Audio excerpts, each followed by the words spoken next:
I am Riley, 33 years old, and I spent my entire life being treated like the dirt on my family's shoes. When my mother called to ban me from my own father's 60th birthday dinner, she said my garbage collector job would humiliate my brother's elite new fiancé. I did not scream or cry. I simply looked up at the digital monitor displaying my company's $85 million quarterly revenue and said, I understand. 3 weeks later, my family showed up at a high society gala, totally unaware that the woman they were trying to impress was about to destroy their lives on my behalf. Before I continue this story, let me know where you are watching from in the comments below. Hit like and subscribe if you have ever had to prove your toxic family wrong. The roar of the massive hydraulic baler echoed off the corrugated steel walls of the recycling facility. I stood on the metal catwalk overlooking the bustling sorting floor of Vertex Waste Solutions. My hands were stained with dark, thick grease from personally inspecting a jammed conveyor belt on the main sorting line. I wiped my hands aggressively on a rough shop rag, feeling the familiar industrial grit under my fingernails. This was my domain, a kingdom built entirely on the discarded items other people threw away. I loved the loud noise, the mechanical rhythm, and the tangible reality of turning raw waste into sustainable resources. Suddenly, my phone vibrated intensely in the pocket of my neon yellow safety vest. I pulled the phone out and checked the bright screen. It was my mother, Brenda. We had not spoken a single word since Thanksgiving when she forced me to sit at a small folding table in the kitchen because she feared my work boots might scuff her pristine hardwood floors. I answered the call over the deafening hum of the heavy machinery below me. There was no polite greeting, no asking how my day was going or if I was healthy. Her voice was sharp, frantic, and cutting straight to the point like a surgical blade. Riley, do not come to your father's 60th birthday dinner next Friday. I stepped into my glass-enclosed office overlooking the plant floor to block out the overwhelming industrial noise. I asked her why she was uninviting me with only a week's notice. My mother sighed heavily, the sound practically vibrating with pure condescension through the phone speaker. Your brother Connor is bringing his new fiancée Jasmine to meet the family for the very first time, she explained impatiently. She comes from a prominent, highly educated African-American family in Chicago. They are incredibly wealthy real estate tycoons. Connor has finally secured his future with a woman of high status, and we need everything to be absolutely flawless for this introduction. I stared down at the dark smudges of grease still clinging to my knuckles. And my presence would ruin that flawless image, I asked, keeping my voice perfectly level and devoid of any emotion. Do not play dumb with me, my mother snapped fiercely. You drive a garbage truck. You spend your days wading through rotting trash and industrial waste. Jasmine is a brilliant corporate lawyer who wears custom designer suits and attends charity galas. Connor told her family that his sister is a low-level sanitation worker, which is already embarrassing enough for him. If she sees you showing up to a fine dining restaurant in your cheap clothes smelling like a city landfill, it will humiliate your brother beyond repair. We simply cannot risk her powerful family thinking we are low-class people. I need you to stay far away from that restaurant and do not try to contact Connor. The sheer cruelty of her words hung heavily in the air between us. She was prioritizing a woman she had never even met over her own flesh and blood. She was willing to erase her daughter from a major family milestone just to maintain a fragile illusion of superiority. Connor was exactly the kind of man who would lie about his roots to impress a wealthy woman. He was a mid-level investment banker, drowning in debt, desperately using our parents' retirement savings to fund a fake luxurious lifestyle. But my mother happily enabled his delusions while treating my honest hard work as a shameful secret that needed to be swept under the rug. I looked away from my dirty hands and shifted my gaze upward. Mounted on the sleek wall of my modern office was a massive digital monitor. The bright screen displayed the live quarterly financial metrics for Vertex Waste Solutions. The revenue counter for the fourth quarter had just crossed the $85 million mark. I did not drive a single garbage truck. I owned a massive fleet of 400 of them. I was the chief executive officer and sole founder of the largest eco-friendly waste management and recycling corporation in the entire state. I had built a $300 million corporate empire from absolute scratch through late nights' intense grit and relentless determination. Meanwhile, my parents poured every dime of their life savings into Connor's supposedly prestigious banking career, completely ignorant to the fact that he was financially drowning and living a lie. But my mother did not know any of that. To her, a woman wearing a high-visibility vest was nothing more than an uneducated peasant. I took a slow, deep breath, refusing to give her the satisfaction of hearing my voice break. I would not shed a single tear over people who judged my worth by a job title they completely misunderstood. I understand, I said calmly. I hope Dad has a wonderful birthday dinner. I ended the call without waiting for her reply. I tossed the greasy rag into the trash bin and walked back out onto the metal catwalk. Let them have their fancy dinner. Let Connor pretend to be a wealthy investment banker for his elite lawyer fiancé. I had a massive corporation to run and real work to accomplish. But just as I was slipping my phone back into my pocket, my plant manager rushed up the metal stairs 2 steps at a time. He was clutching a thick manila folder and looking completely breathless. What he handed me next would set the stage for the greatest collision my arrogant family had ever faced. Tom, my senior plant manager, stopped at the top of the metal stairs, his chest heaving as he tried to catch his breath over the industrial roar of the facility. He pushed his safety glasses up into his hair and shoved a thick, heavy manila folder directly into my chest. He did not even bother with a greeting. He just pointed a grease-stained finger at the bold logo embossed on the front cover, Vanguard Holdings. I instantly recognized the name. Every business owner in the state knew Vanguard Holdings. They were a colossal real estate conglomerate famous for buying up entire city blocks and transforming them into luxury, ultra-modern eco-developments. Securing a contract with Vanguard was the ultimate golden ticket.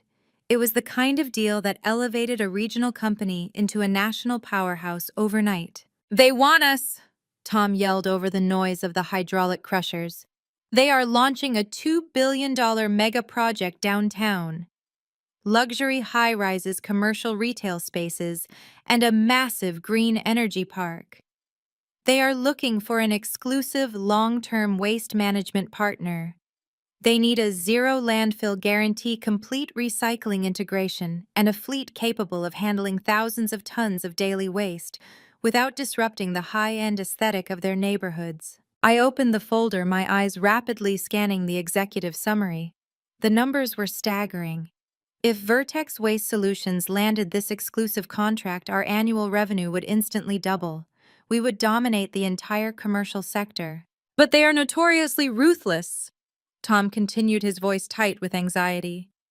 "They have already rejected 3 other major sanitation companies this week alone. Vanguard does not play games, Riley. They dig deep into the operational grit of every potential partner. They sent over their demands for the initial audit, and it is intense. The lead legal counsel spearheading this entire mega project is terrifyingly meticulous. She is the one making the final decision on whether we get the contract or get thrown out." I flipped to the second page of the dossier where the Vanguard executive team profiles were listed. My eyes locked onto the photograph of their lead legal counsel. The woman in the corporate headshot radiated absolute authority. She wore a sharp, custom-tailored charcoal suit. Her posture was flawless, and her dark, piercing eyes looked like they could see straight through a balance sheet and expose every hidden lie. The brief detailed her background. She graduated top of her class from an Ivy League law school. She came from a prominent, highly educated African-American family in Chicago, a dynasty of real estate moguls known for their fierce work ethic and uncompromising standards of transparency. Her name was printed in bold black ink right below her photograph, Jasmine. A sharp electric shock ran down my spine. I stared at the name, then at the face, and then back at the name. This was not a coincidence. This was the exact woman my mother had just spent 10 minutes raving about on the phone. This was the elite high society lawyer my brother Connor was engaged to. This was the woman for whom I was banned from attending my own father's birthday dinner, all because my family believed my connection to the garbage industry would humiliate her. A slow, dark smile spread across my face. The irony was so thick I could practically taste it. My parents were desperately mortgaging their retirement and destroying their own family to impress a woman who was actively seeking out a partnership with the exact industry they despised. They thought Jasmine was a delicate, superficial socialite who would faint at the sight of a garbage truck. They had no idea she was a corporate predator who scrutinized industrial waste contracts for breakfast. "What does she want for the audit?" I asked, tapping my finger against Jasmine's photograph. Tom wiped sweat from his forehead. "She explicitly stated that she refuses to sit in a glass boardroom and watch a polished PowerPoint presentation. She thinks corporate slideshows are just smoke and mirrors used to hide operational flaws. She demands a boots-on-the-ground inspection of our fleet. She wants to see our trucks running their actual morning routes. She wants to see how our sanitation workers handle the physical trash, how clean we keep the upscale neighborhoods, and how efficiently we process the waste on the street level. She is sending her team to audit the Platinum route tomorrow morning at exactly 8 o'clock. The Platinum route was our most exclusive commercial service path. It covered the wealthiest, most pristine districts in the city. It serviced the high-end boutique stores, the luxury condominiums, and the overpriced outdoor cafes.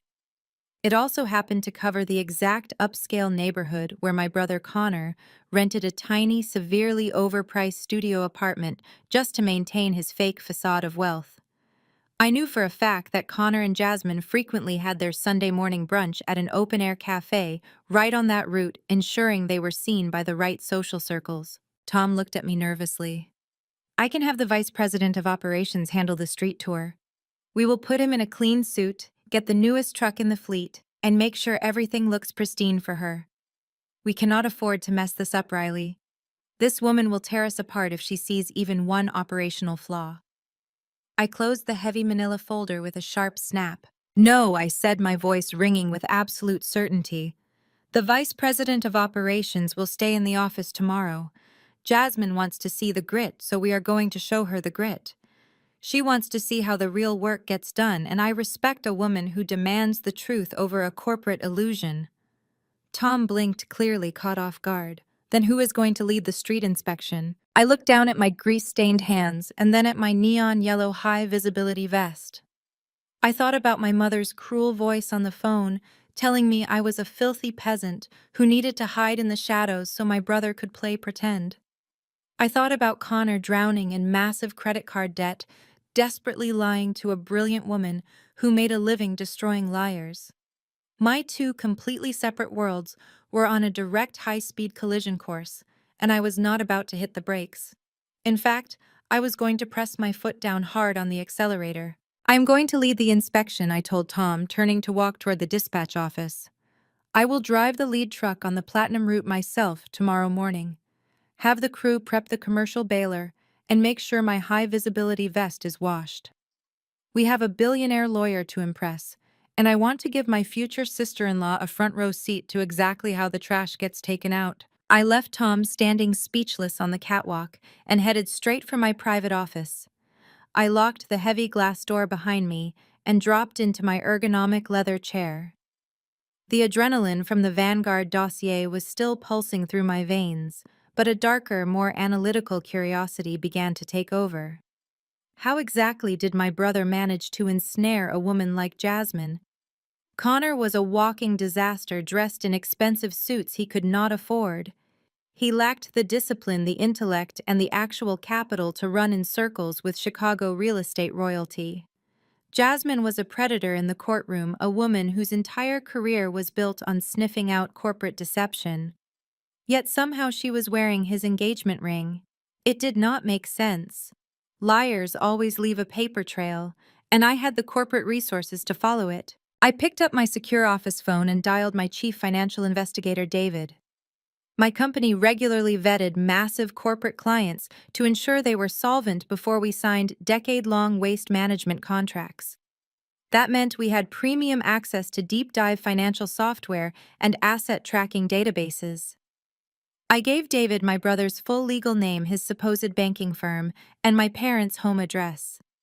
I told him I needed a comprehensive asset and liability report on all three of them. I wanted it within the hour. 45 minutes later, a secure encrypted file landed in my inbox. I opened the digital document, my eyes scanning the heavily detailed financial footprint of my family. What I saw did not just make me angry, it made me feel physically sick. The report immediately proved that Connor was not a successful investment banker. His actual job title was listed as a mid-level analyst. He was essentially a glorified spreadsheet reader, making a fraction of the executive salary he claimed to earn. But the income discrepancy was the least of his problems. I scrolled down to his liabilities section. A glaring sea of red numbers painted a picture of absolute financial ruin. Connor was drowning in exactly $1.2 million of debt. The breakdown was catastrophic and pathetic. He had multiple maxed-out high-yield credit cards, predatory personal loans with terrifying interest rates, and a massive trail of offshore gambling losses. He was living a complete fantasy. He was buying designer clothes, leasing a luxury sports car, and throwing money around at elite country clubs to construct the perfect illusion of an old money bachelor. He was a financial corpse walking around in a tailored suit. The obvious question was how he kept this illusion funded for so long without declaring bankruptcy. I moved to the second file containing my parents' financial history. The answer stared back at me in cold, hard data. Brenda and Richard, the same people who told me they could not afford to lend me $500 for a broken water heater during my first year in business, had completely liquidated their retirement accounts. Even worse, they had quietly taken out a massive second mortgage on their suburban home just 6 months ago. They were funneling every single dollar of their remaining equity directly into Connor's checking account. They were literally betting their house on him. My parents were entirely complicit in this massive fraud. They were deliberately funding Connor's fake elite lifestyle to trick Jasmine into a marriage. It was a predatory, calculated con. They looked at Jasmine not as a brilliant future daughter-in-law, but as a wealthy mark. They were banking on the fact that once the marriage certificate was signed, her powerful family would quietly pay off Connor's catastrophic debt to avoid a public scandal. They were setting this successful woman up to be financially drained by a parasite. And they thought my garbage trucks were the most disgusting thing in the world. I closed the financial reports and securely erased the files from my desktop. The level of hypocrisy was almost artistic. My mother was willing to permanently ban me from my own father's birthday dinner to protect this vile scheme. She demanded I hide in the shadows because honest, dirty labor was humiliating to her sensibilities. She was about to learn that the only thing truly foul in this scenario was the stench of her own deception. I opened the routing software on my second monitor and pulled up the GPS logistics for the Platinum route. The software displayed the digital map of the upscale neighborhood where Connor rented his severely overpriced studio apartment. I cross-referenced his location with the commercial dumpsters we serviced in that zone. I easily located the chic outdoor cafe where my parents were treating Connor and Jasmine to an expensive Sunday brunch tomorrow morning.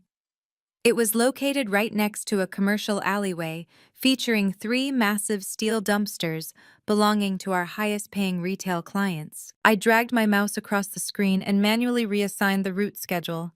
I placed my specific heavy-duty commercial truck right at that exact cafe alleyway at exactly 10 in the morning. It was the absolute peak hour for the elite brunch crowd. I typed my own name into the driver assignment slot and locked the schedule into the main company dispatch system. There was no backing out now. The collision course was officially set. I turned off my office monitors, grabbed my keys, and looked out over the sparkling city skyline. My family thought they had successfully thrown me away. They thought they could erase my existence to protect a fragile house of cards built on lies and stolen equity. But they forgot one crucial detail about the daughter they discarded. I am the one who controls exactly when and where the trash gets collected. I walked out of the executive suite and headed home to get some rest. I set my alarm for 4 in the morning. Tomorrow I was going to ruin their perfect brunch. The morning air was crisp and biting as my massive 10-wheeler rolled into the ultra-rich neighborhood. The Platinum route was exactly as advertised. Pristine sidewalks, luxury boutiques with polished glass storefronts, and tree-lined streets that smelled of old money and expensive espresso. I backed the heavy garbage truck into the narrow cobblestone alleyway right behind Le Petit Jardin, the most exclusive outdoor cafe in the entire district. The loud rhythmic beeping of my truck's backup alarm cut through the serene, quiet atmosphere like a chainsaw announcing my arrival to the wealthy patrons enjoying their Sunday morning. I threw the heavy transmission into park and climbed down from the elevated cab. The solid thud of my steel-toed boots hitting the pavement sent a vibration of raw power up my legs. I pulled on my thick industrial gloves and adjusted my neon yellow high-visibility vest over my dark work shirt. The heavy fabric of the vest caught the bright morning sunlight, making me impossible to miss. I walked to the rear of the truck and grabbed the hydraulic control lever to prep the lifting mechanism for the massive commercial dumpsters lined up against the brick wall. Through the thin gaps in the manicured ivy hedge that separated the grimy alleyway from the chic cafe patio, I had a perfect, unobstructed view of the dining area. White linen tablecloths fluttered in the gentle breeze. Silver cutlery clinked against fine porcelain plates. And right in the center of the patio, holding court at the best table in the house, was my family. Connor sat with his back facing my direction. He wore a crisp pastel blue linen shirt and a heavy silver watch that I knew for a fact was maxing out his last active credit card. Across from him sat Jasmine. Even in weekend casual wear, she radiated absolute authority and quiet wealth. She was listening intently to something my father was saying, her posture impeccable. Brenda and Richard sat adjacent to them, leaning forward eagerly, performing the roles of cultured affluent parents with nauseating enthusiasm. I grabbed a metal clipboard from the side of the truck and pretended to check the maintenance tags on the steel bins. I let the massive diesel engine of my truck idle, the low rumble creating a steady, intimidating vibration under my feet. I watched them through the dark green leaves of the hedge. Brenda raised a crystal mimosa glass to her lips, throwing her head back to laugh at a joke Connor had just made. As she tilted her head, her gaze drifted past the patio umbrellas, past the wrought iron fence, and straight through the ivy. I saw the exact second her brain processed the neon yellow vest and the familiar face beneath the hard hat. The color drained from her face so fast she looked like she had seen a ghost. Her eyes widened to the size of saucers. She inhaled sharply and began choking violently on her expensive champagne.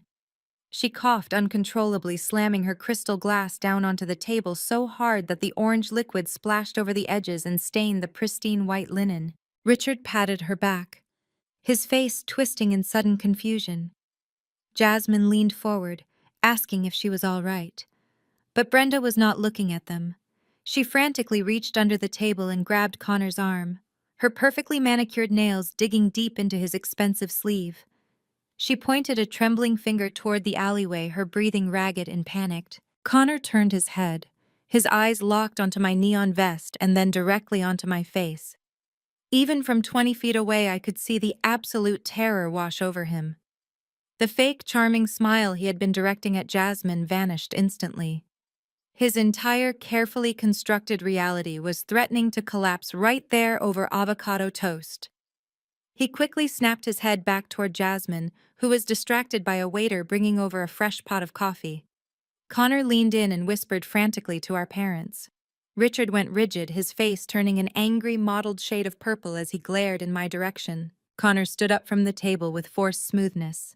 He offered Jasmine a practiced apologetic smile, touching her shoulder gently with a display of fake affection. He pointed toward the inside of the cafe building, clearly claiming he needed to use the restroom or take an urgent business call. Jasmine simply nodded, taking a sip of her coffee, completely unaware of the raging inferno of panic consuming the man she was about to marry. The second Connor turned his back to his brilliant, wealthy fiancée, the charming facade melted away completely. His face twisted into a mask of pure, unadulterated rage.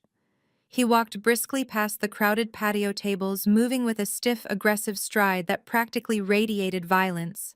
He pushed past a waiter carrying a tray of delicate pastries, not even stopping to apologize as the man stumbled and nearly dropped the food.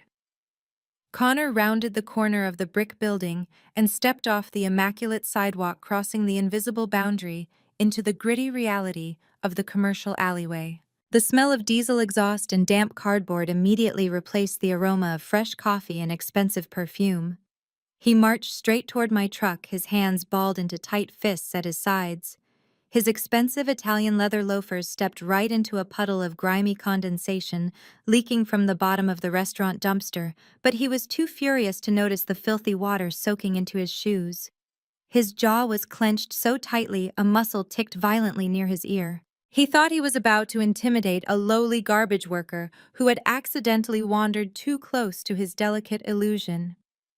He was marching over to violently confront me, to threaten me, and to force me back into the shadows before the woman who held the key to his financial salvation noticed my existence.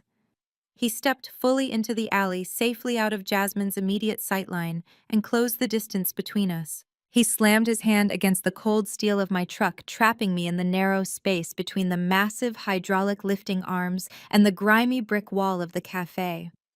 His face was mere inches from mine, and I could smell the expensive cologne he had undoubtedly purchased using our parents' drained retirement funds. Beneath the designer fragrance, he smelled of sheer, unadulterated panic. "What do you think you are doing here?" he hissed.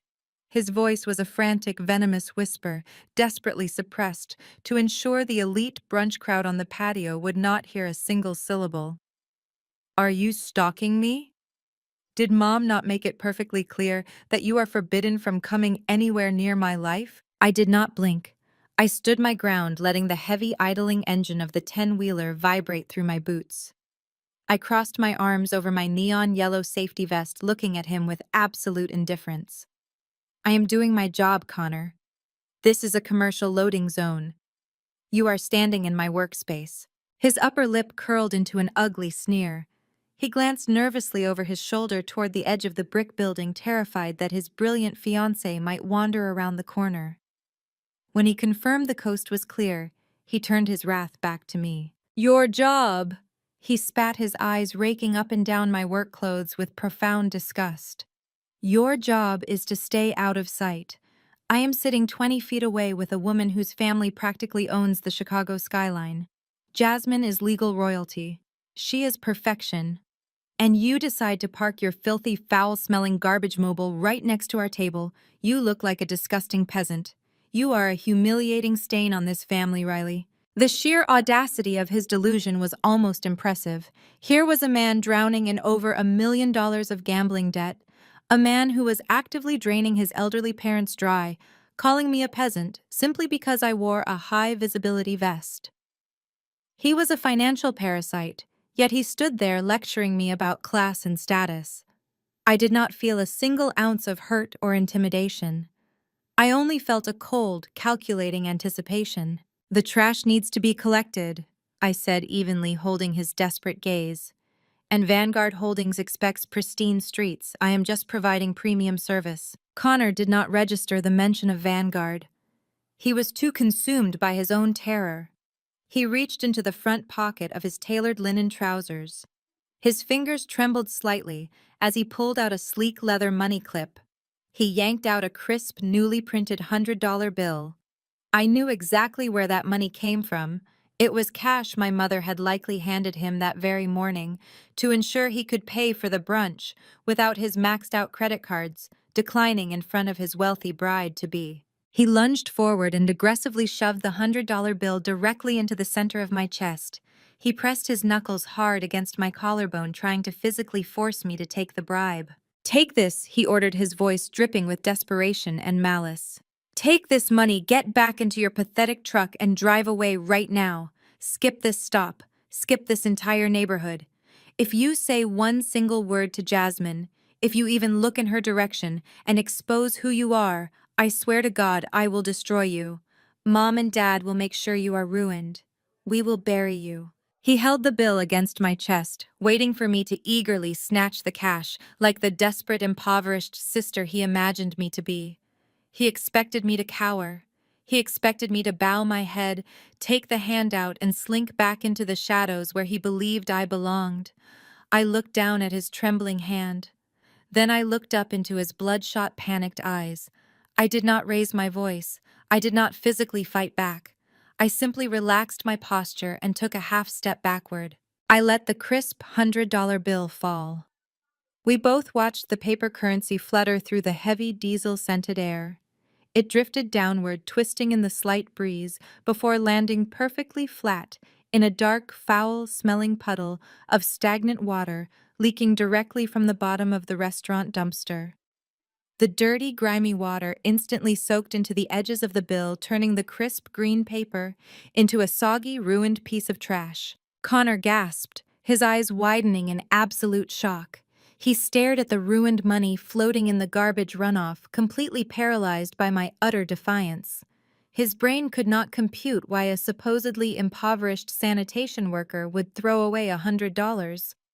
"I do not need your stolen allowance, Connor," I said, my voice dropping to a dangerous icy calm. "And you do not have the power to destroy anyone. You are just a scared little boy playing dress-up with other people's money." His face flushed a violent shade of crimson. He opened his mouth, drawing in a sharp breath to scream at me, ready to completely lose his mind and escalate the situation to physical violence. But the scream never came. Instead, all the blood instantly drained from his face, leaving him looking like a chalk-white corpse. His eyes darted past my shoulder, fixing on something entirely terrifying right behind me. I did not need to turn around to know what had happened. I could hear the rhythmic, confident click of expensive designer heels stepping off the pristine sidewalk and onto the rough, gritty asphalt of the alleyway. While Connor had been busy throwing his little tantrum and trying to bribe me with our parents' stolen equity, he had failed to monitor his surroundings. Jasmine was not a woman who sat idly by, waiting for a man to return. She was a hyper-observant corporate lawyer who noticed everything. She had realized her fiancé did not walk inside the cafe toward the restrooms. She had seen him storm around the side of the building toward the loud, idling garbage truck. I watched the absolute horror paralyze every muscle in Connor's body. I slowly turned my head, looking over my shoulder toward the entrance of the alley. Jasmine stood there, perfectly framed by the morning sunlight. Her arms were crossed over her tailored suit jacket. Her sharp, calculating dark eyes swept over the grimy scene. She looked at the ruined $100 bill floating in the puddle. She looked at Connor's panicked, sweaty face. And finally, she locked her piercing gaze directly onto me in my neon yellow vest. My brother's worst nightmare had just walked right into the alley, and the real audit was about to begin. "Is everything all right here, Connor?" Jasmine's voice cut through the thick air of the alleyway like a freshly sharpened blade. Her tone was smooth and cultured, but it carried the unmistakable, calculating edge of a courtroom interrogation. She did not raise her voice yet. Her presence instantly dominated the grimy space between the brick walls and the idling garbage truck. I watched a miraculous physical transformation take over my brother. The violent pulsing rage that had contorted his features just a second ago evaporated. He swallowed hard, his Adam's apple bobbing nervously against his crisp linen collar. He forced his jaw to relax, stretching his lips into a dazzling, practiced smile. He quickly stepped completely over the puddle of trash water, physically positioning his body to block Jasmine from getting any closer to me. "Darling, everything is perfectly fine," Connor said, his voice dripping with an artificial sugary sweetness that made my stomach turn. "I was just trying to do a good deed for the less fortunate." Jasmine stopped walking. She crossed her arms over her tailored suit jacket, her dark eyes locking onto Connor. "A good deed in a commercial loading zone?" she asked, raising a single perfectly sculpted eyebrow. Connor let out a soft, condescending chuckle, attempting to brush off her suspicion with a wave of his manicured hand. He pointed a thumb back at me, not even bothering to look in my direction. "Yes, well, it breaks my heart to see people struggling. This poor woman is clearly down on her luck. I saw her digging around the dumpsters, doing some sort of court-ordered community service, I imagine. I just wanted to give her $100 so she could buy a warm meal." I stepped a bit too close and must have startled her. The poor thing dropped the cash right into the puddle. It was a vile, magnificent lie. He delivered it with the polished ease of a seasoned con artist. He was painting himself as the benevolent, wealthy philanthropist, taking pity on a destitute vagrant. He was turning his aggressive, panic-stricken bribery attempt into a halo of charity to impress his billionaire fiancé. I did not scream.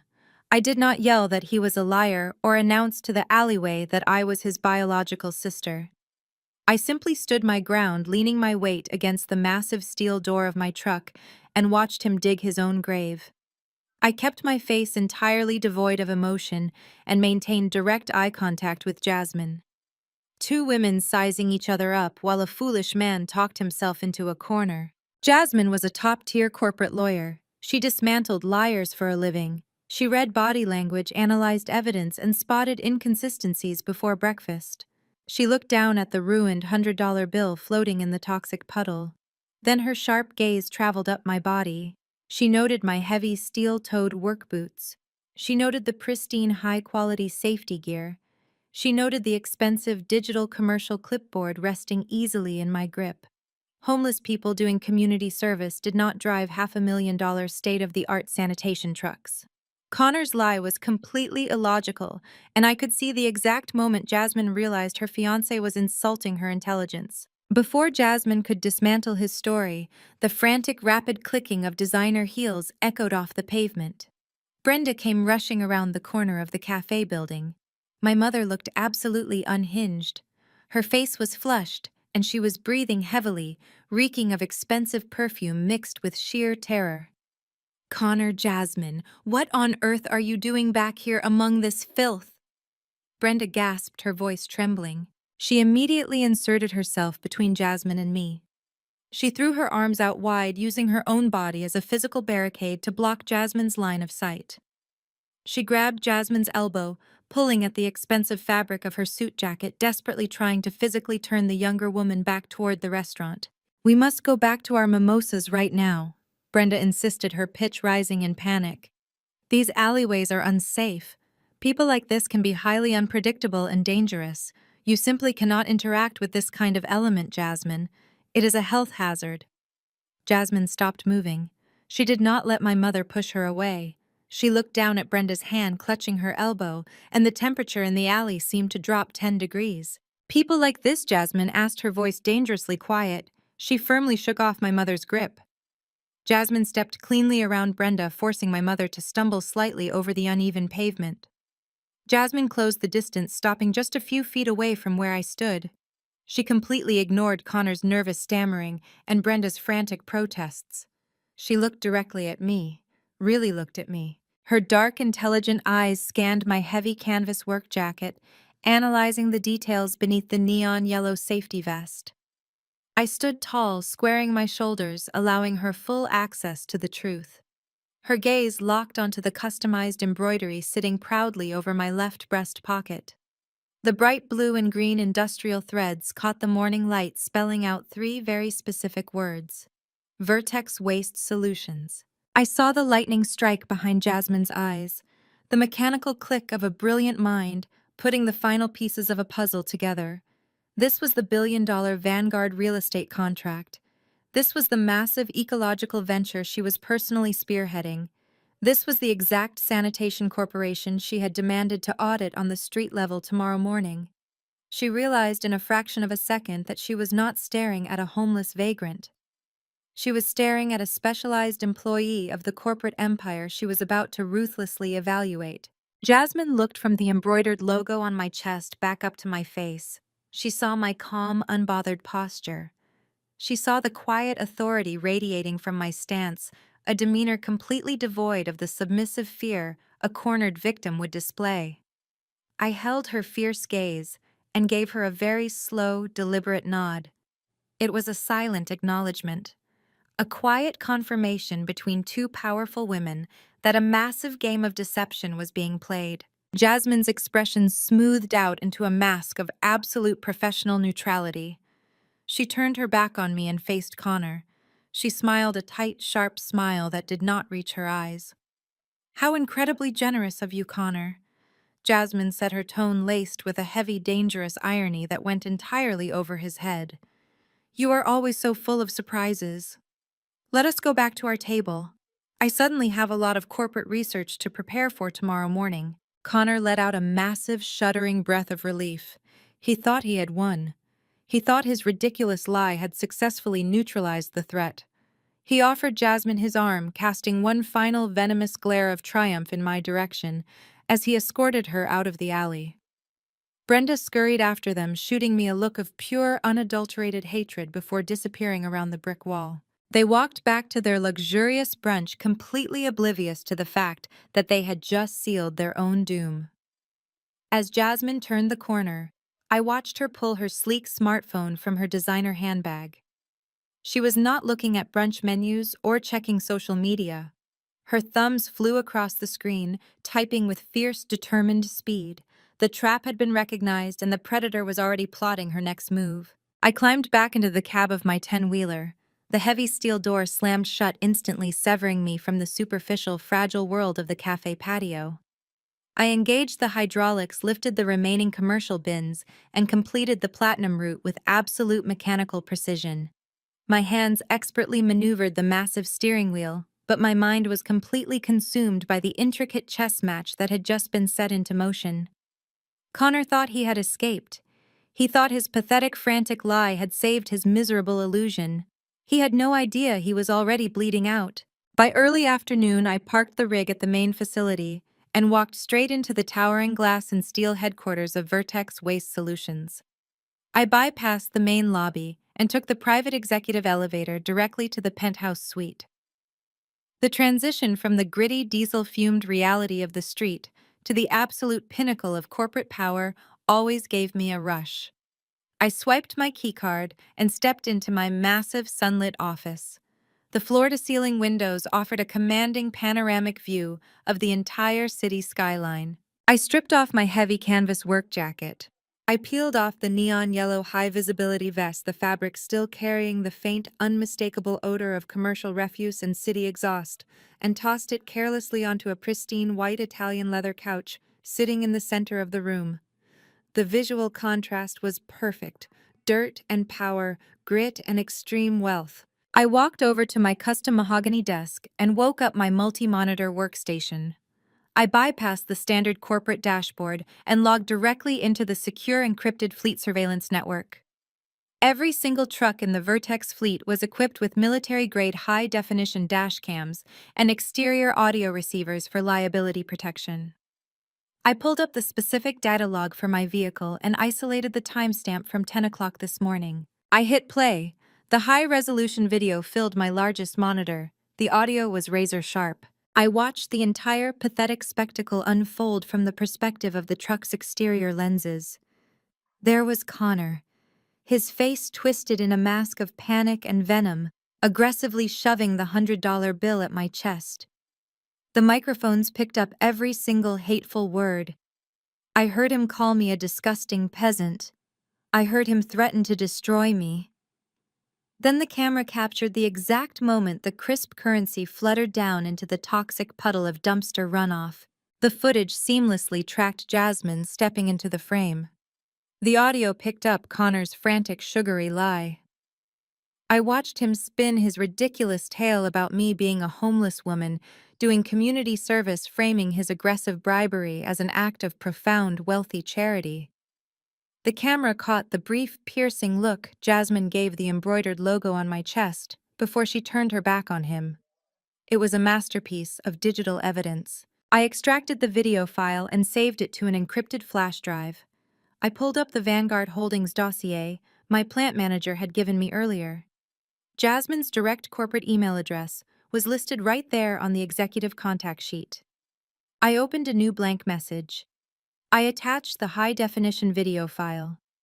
I hovered my mouse cursor directly over the send button. My index finger twitched. Sending this single email would instantly obliterate Connor's fake life. It would expose his vile character to the woman holding his entire future in her hands. It would completely blow up my parents' desperate, fraudulent scheme before the day was even over. It was the easy kill. But I slowly pulled my hand away from the mouse. The easy kill was not the right kill. Jasmine was a brilliant, predatory corporate lawyer. She did not build her career by reacting blindly to anonymous emails containing messy street altercations. If I sent her this video right now, Connor would undoubtedly spin another web of lies. He would claim the video was altered, or that I was a deranged stalker trying to extort his wealthy family. Brenda and Richard would back him up, painting me as a lunatic trying to ruin their perfect son. More importantly, dropping this video would only expose his bad character, not his catastrophic financial fraud. I needed Jasmine to see the absolute terrifying truth about the mountain of debt she was about to marry into. I needed to let her analytical mind work. She had seen the Vertex logo. She was already digging. I needed to let the tension stretch until the trap was perfectly primed. I deleted the draft email and closed the surveillance window. Patience was the ultimate weapon of the wealthy. I leaned back in my ergonomic chair and rubbed the tension from my temples. The silence of the penthouse office was thick and heavy. A sharp, distinct chime suddenly broke the quiet. I opened my eyes and looked at the primary monitor. A notification popped up in the corner of the screen. It was not a standard internal message from my dispatch team or a calendar reminder. It was a high-security direct communication that had bypassed the standard corporate filters and landed straight into my private CEO inbox. I clicked on the notification. The sender name made my heart skip a beat. Jasmine. She had not wasted a single second. I stared at the bold text on the screen. The subject line was direct, unapologetic, and completely devoid of corporate fluff. It read, "I saw your employee being harassed today. I want a private meeting with the CEO, tomorrow." A genuine predatory smile spread across my face. The bait had been taken. The brilliant lawyer thought she was stepping in to demand justice for a lowly, mistreated sanitation worker. She thought she was going to lecture a faceless corporate executive about operational safety and public harassment. She had no idea she had just scheduled an appointment with the very woman she saw in the alleyway.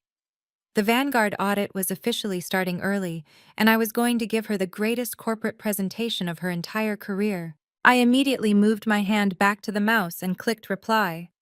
I did not write the message as myself. I typed a swift, highly professional response from the official office of the chief executive. I thanked Vanguard Holdings for reaching out directly and stated that Vertex Waste Solutions took all reports of public harassment with the utmost seriousness.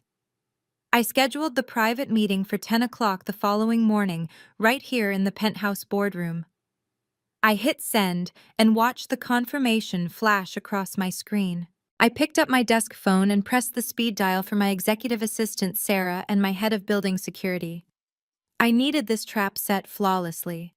I instructed them that the lead legal counsel for Vanguard Holdings would be arriving tomorrow morning.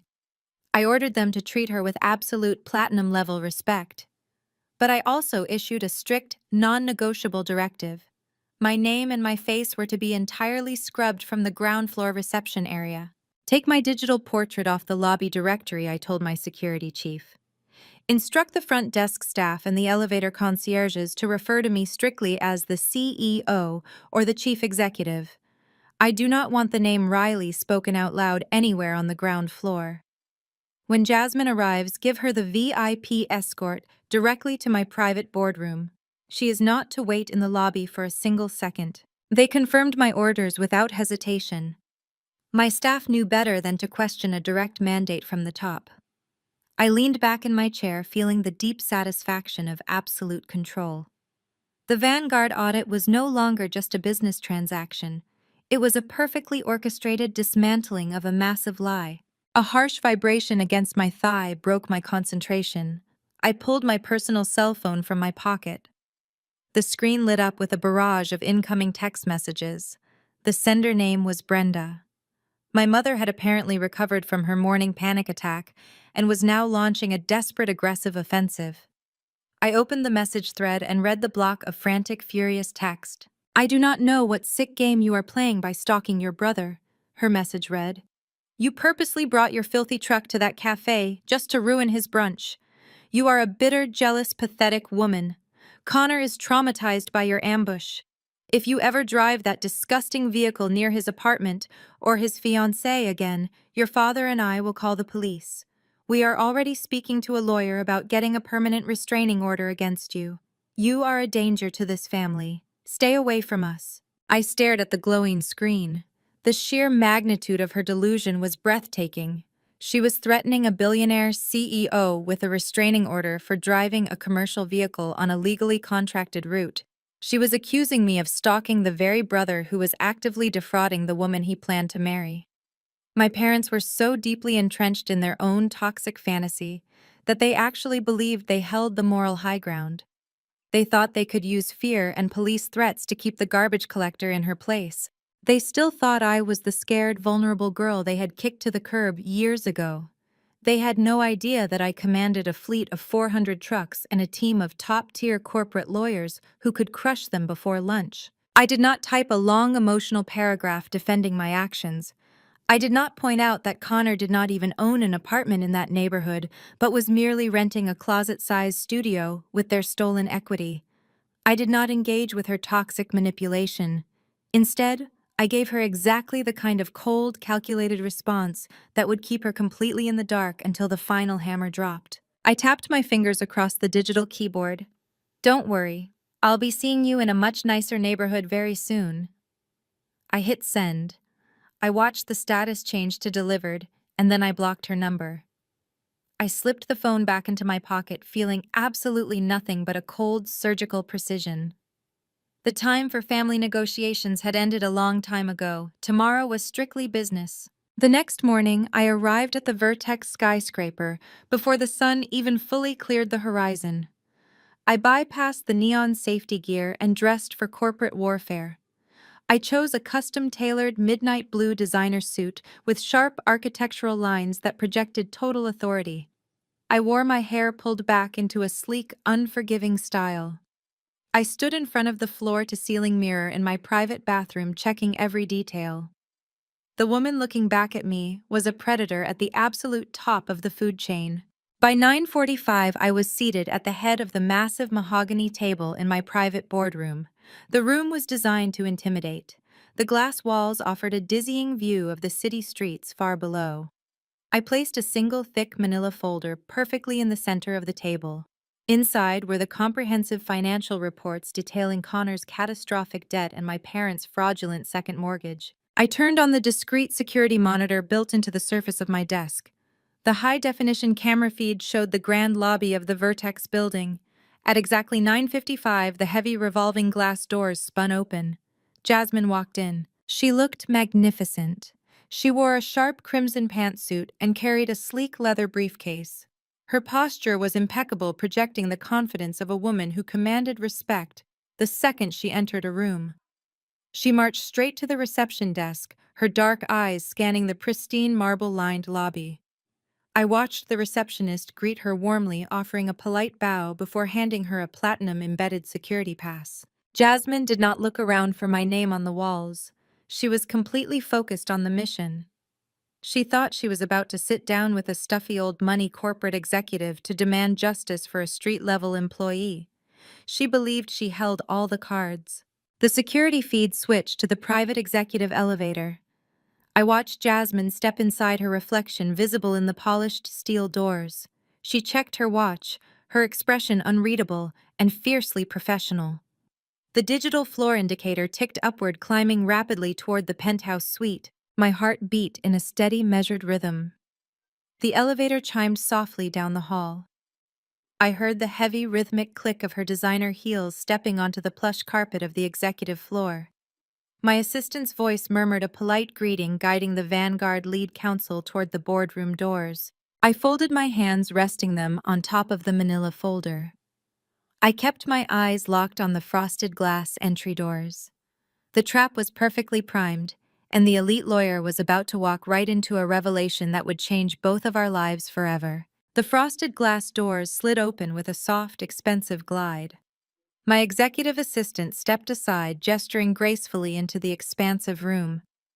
Jasmine crossed the threshold, her crimson pantsuit contrasting sharply with the cool, minimalist tones of my boardroom.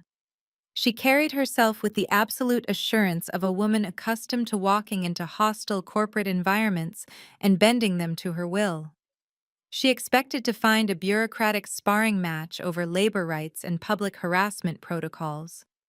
She expected to find a stuffy, gray-haired corporate executive sitting at the head of the table, ready to offer a generic apology for the incident in the alleyway. I kept my high-backed leather executive chair turned toward the floor-to-ceiling windows, looking out at the morning city skyline. I let the silence stretch for 5 deliberate seconds. I wanted her to feel the weight of the room, the sheer scale of the power dynamic she was stepping into. Then I pressed the toe of my designer pump against the floor and slowly swiveled the chair around to face her. Jasmine stopped dead in her tracks. Her confident predatory stride halted instantly. I watched her dark, intelligent eyes lock onto my face. She rapidly processed the sleek, midnight blue tailored suit, the immaculate hair, the absolute lack of high-visibility neon or industrial grease. But the facial features were identical. The eyes were the exact same ones that had stared her down in the grimy alleyway just 24 hours ago. I saw the rapid calculation happening in her mind, the momentary short circuit of a brilliant legal brain trying to reconcile the sanitation worker from the street with the billionaire chief executive sitting in front of her. I rested my elbows on the polished mahogany table, steepled my fingers, and let a calm, razor-sharp smile touch my lips. "Hello, future sister-in-law," I said, my voice echoing clearly in the quiet acoustics of the boardroom. Jasmine did not gasp. She did not stumble backwards or faint. She was a professional apex predator, and she recovered her composure with terrifying speed. She closed the heavy glass doors behind her with a firm click, sealing us inside the soundproof room. She marched directly to the opposite end of the long mahogany table, planted her hands flat on the polished wood, and leaned forward. The air between us practically crackled with high-voltage tension. "I am going to ask you exactly one time," Jasmine said, her voice dropping to a low, lethal register. "What kind of bizarre, twisted street theater was that yesterday? You let a man shove money into your chest and call you a homeless peasant while you stood next to a commercial garbage truck. Now you are sitting in the penthouse suite of a $300 million corporation wearing a custom suit. Who exactly are you, and what kind of sick game are you playing with my firm and my engagement?" I did not flinch at her aggressive tone. In fact, my respect for her multiplied. She was not intimidated by the wealth or the deception. She was furiously demanding the truth. "My name is Riley," I answered evenly. "I am the founder and chief executive officer of Vertex Waste Solutions. The garbage truck you saw yesterday is one of 400 in my personal fleet. And the man who called me a disgusting peasant, the man currently wearing your diamond engagement ring, is my biological older brother Connor." Jasmine stared at me, her sharp mind absorbing the nuclear bomb I had just dropped. She did not immediately yell that I was a liar. She processed the physical resemblance, the unbothered confidence I displayed in the alley, and the fact that Connor had completely panicked at the sight of me. "Your brother?" She repeated the words, tasting like poison in her mouth. "Connor told me he comes from a long line of investment banking executives. He told me his family has a generational trust. He said you were a vagrant doing community service. Why would a man lie about his own sister being a highly successful corporate CEO? Because my family despises honest labor," I stated coldly, leaning forward to ensure every word landed with maximum impact. "My parents, Brenda and Richard, think dealing with trash is a humiliating disease. They banned me from my own father's birthday dinner simply because they were terrified my blue-collar reputation would scare off your elite old money family. They think a neon safety vest is a mark of poverty, completely blind to the fact that I own the entire commercial infrastructure of this city. They wanted to project an image of flawless aristocratic wealth, and my gritty industrial empire did not fit their shallow aesthetic." Jasmine's jaw tightened. She stood up straight, crossing her arms over her chest. The anger radiating from her was palpable, but it was a highly controlled, dangerous kind of anger. The anger of a woman who realizes she has been strategically played. "So your family is classist and arrogant," she noted, her legal mind rapidly organizing the facts. "That explains why they hid you in the shadows. But it does not explain why Connor looked like he was about to have a fatal heart attack when he tried to physically bribe you to leave that alleyway.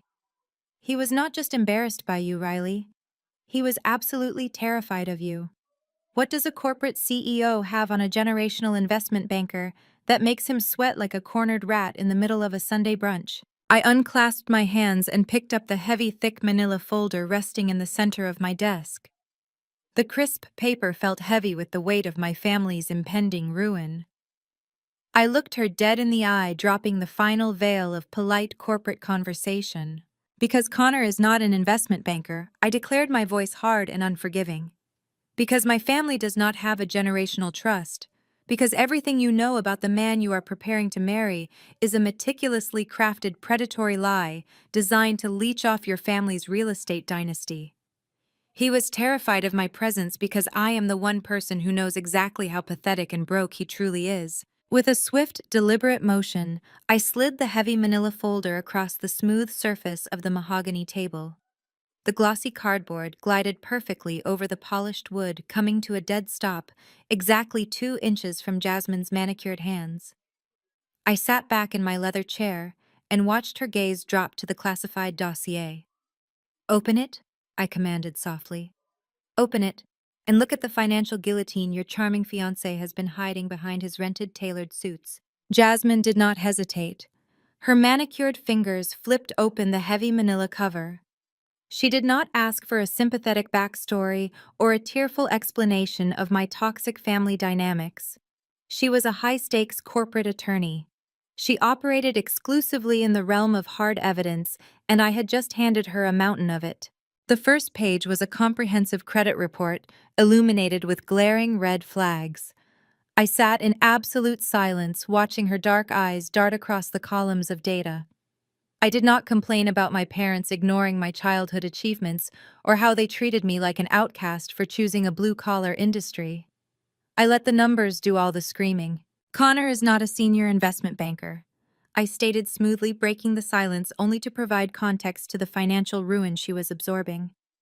"He is a mid-level analyst. His actual annual salary barely covers the monthly lease on that sports car he drives. Turn to page 3. Jasmine turned the heavy parchment page. Her face remained a mask of absolute concentration. "He is drowning in exactly $1.2 million of debt." I continued, my voice echoing clinically in the glass-walled boardroom. "You will see a series of defaulted personal loans with astronomical interest rates, maxed-out credit cards, and a massive trail of offshore gambling losses. Your fiancé is a financial corpse."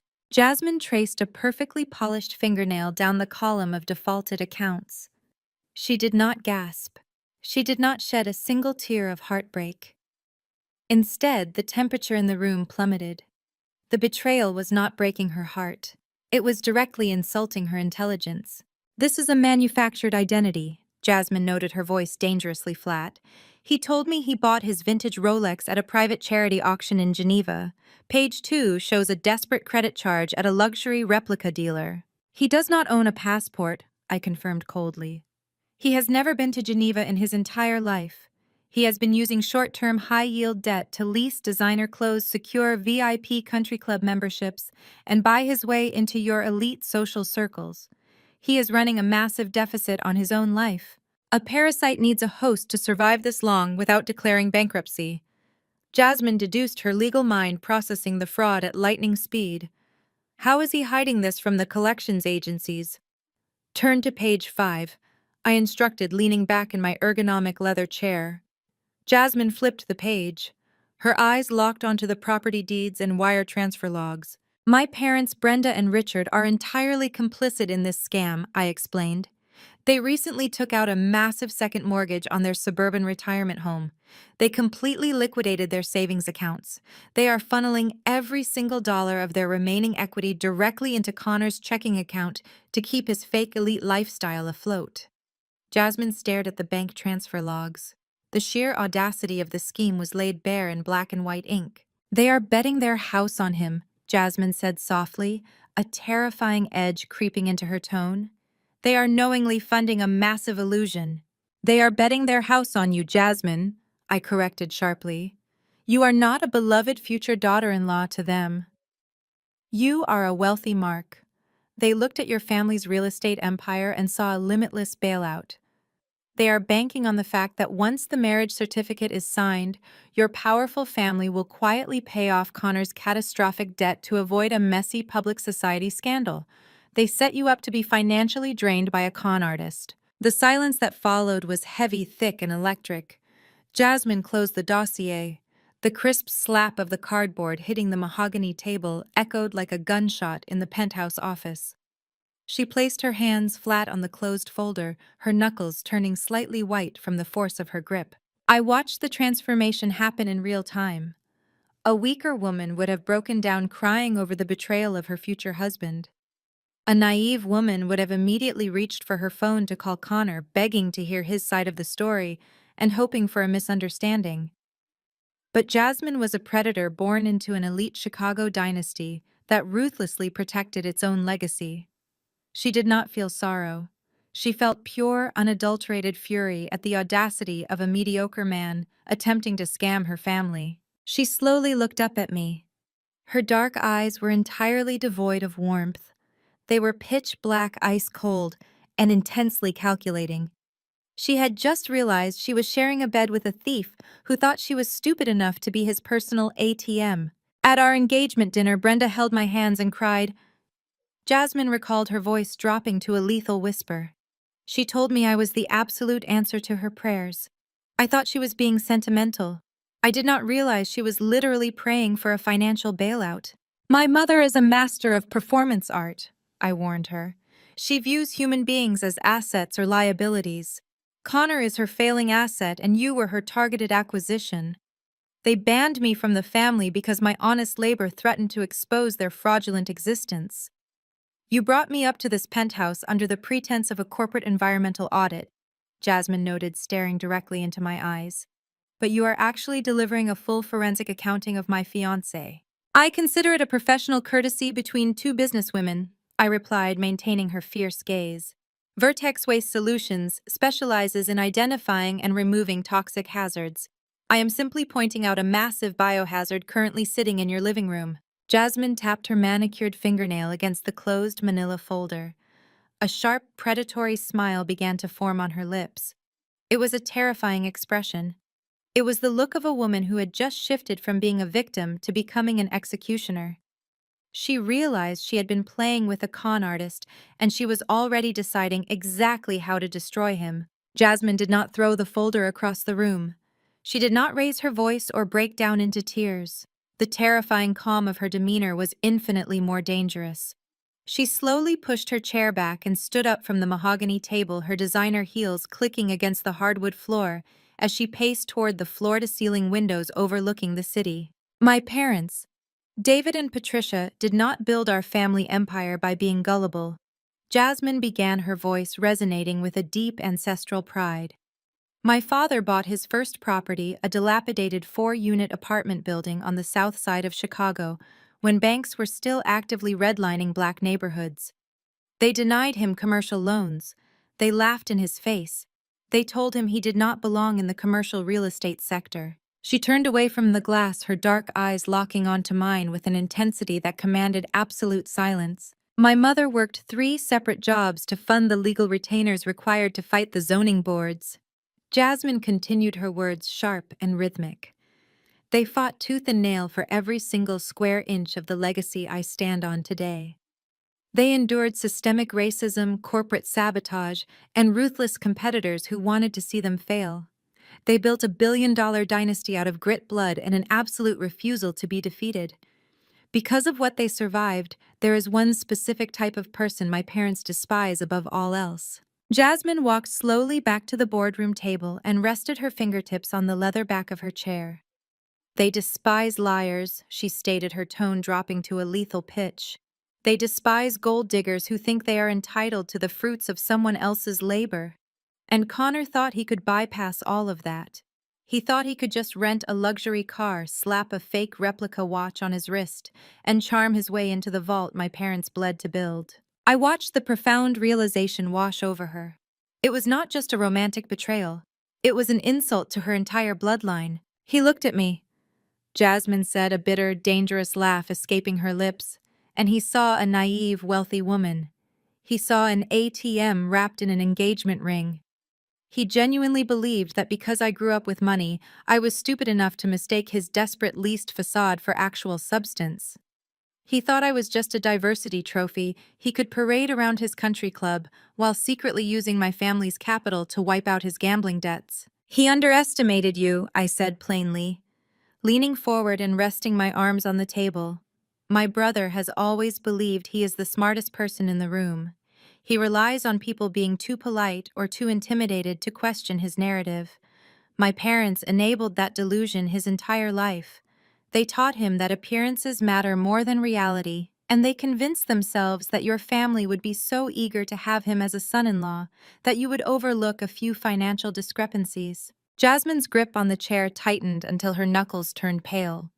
The utter disrespect of the scheme was fueling a fire inside her that no amount of corporate diplomacy could extinguish. A few financial discrepancies, Jasmine echoed, her voice vibrating with pure rage. $1.2 million in debt is not a discrepancy. It is a catastrophic failure of character.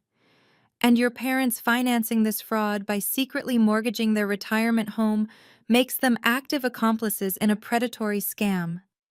They wanted to sacrifice my family's hard-earned wealth to save their golden boy from the consequences of his own pathetic decisions. She began to pace again, her sharp legal mind rapidly dissecting the situation and calculating the optimal trajectory for retaliation. "He stood in that alleyway and called you a disgusting peasant," Jasmine said, her tone dripping with revulsion. "He looked at a woman doing honest, grueling work, and he sneered. Meanwhile, he is wearing a suit paid for by his elderly parents' second mortgage. The sheer, unadulterated cowardice of a man who produces nothing, contributes nothing, and steals everything, looking down on a woman who actually built an empire." "It is the family tradition," I replied, my expression unyielding. "They worship the illusion of success and despise the effort required to actually achieve it." Connor has been groomed since childhood to believe he deserves the world on a silver platter, regardless of who has to pay for it. "My father would have eaten him alive," Jasmine stated, a fierce pride returning to her voice. "David built his company by shaking hands with construction workers, plumbers, and sanitation crews. He knows that the people wearing the high-visibility vests are the ones who actually keep the city running. Connor thought he could impress me by insulting you. He did not realize he was displaying the exact weakness my family despises." Jasmine carefully placed her hands flat on the table, her manicured fingers smoothing over the cover of the dossier. The energy in the boardroom had shifted from a revelation of betrayal to a war council. We were no longer two strangers separated by a garbage truck and a cafe patio. We were two powerful businesswomen staring at a mutual enemy. "So how do we dismantle the illusion?" I asked, watching her closely. "Connor is terrified of being exposed, but he is also a master at deflecting blame. If you confront him in private, he will lie, beg, and manipulate. He will try to gaslight you into believing these financial reports are fake or a temporary misunderstanding." "I know exactly how corporate fraudsters operate," Jasmine replied, her predatory smile returning. "You never confront a liar behind closed doors. You corner them under the brightest lights possible. You force them to answer for their crimes when their entire audience is watching, stripping away every possible exit route. If I break off the engagement quietly, Connor will control the narrative. He will play the devastated, heartbroken gentleman. He will tell his wealthy social circles that I was too demanding, or that the pressure of my family's expectations drove us apart.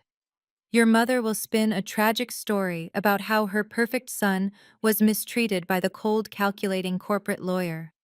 They will paint themselves as the victims and continue hunting for their next wealthy target." "They will absolutely play the victim," I confirmed, knowing my mother's tactics better than anyone.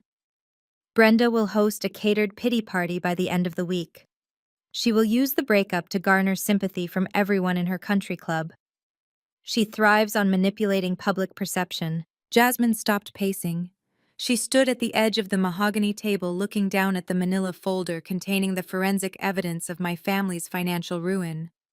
When she looked back up at me, the transition was complete. The grieving fiancé was gone. The ruthless Vanguard legal counsel had fully taken the reins. "I am not going to let them control the narrative," Jasmine declared, her voice cold, flat, and absolute. "I am not going to quietly step aside and let a con artist walk away with his reputation intact. Connor tried to scam a family that fought through hell to get to the top. He thought I was an easy mark." She picked up the manila folder, holding the weight of my brother's destruction in her hands. "I refuse to just walk away," Jasmine said, leaning over the table so our faces were only inches apart. Her dark eyes burned with an unforgiving, spectacular fire. "We are not doing this quietly, Riley. We need to burn his house of cards to the ground, publicly." I smiled at her fierce declaration. A public execution. It was exactly the kind of ruthless, inescapable justice my family deserved.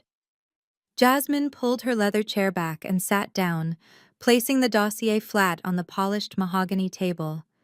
She smoothed her manicured hands over the heavy cardboard cover, her brilliant legal mind already organizing the brutal logistics of the ambush. "This Saturday evening, my family is hosting the annual City Hope Gala." Jasmine said, her dark eyes locking onto mine with absolute predatory focus. "It is the most exclusive philanthropic event of the season in Chicago.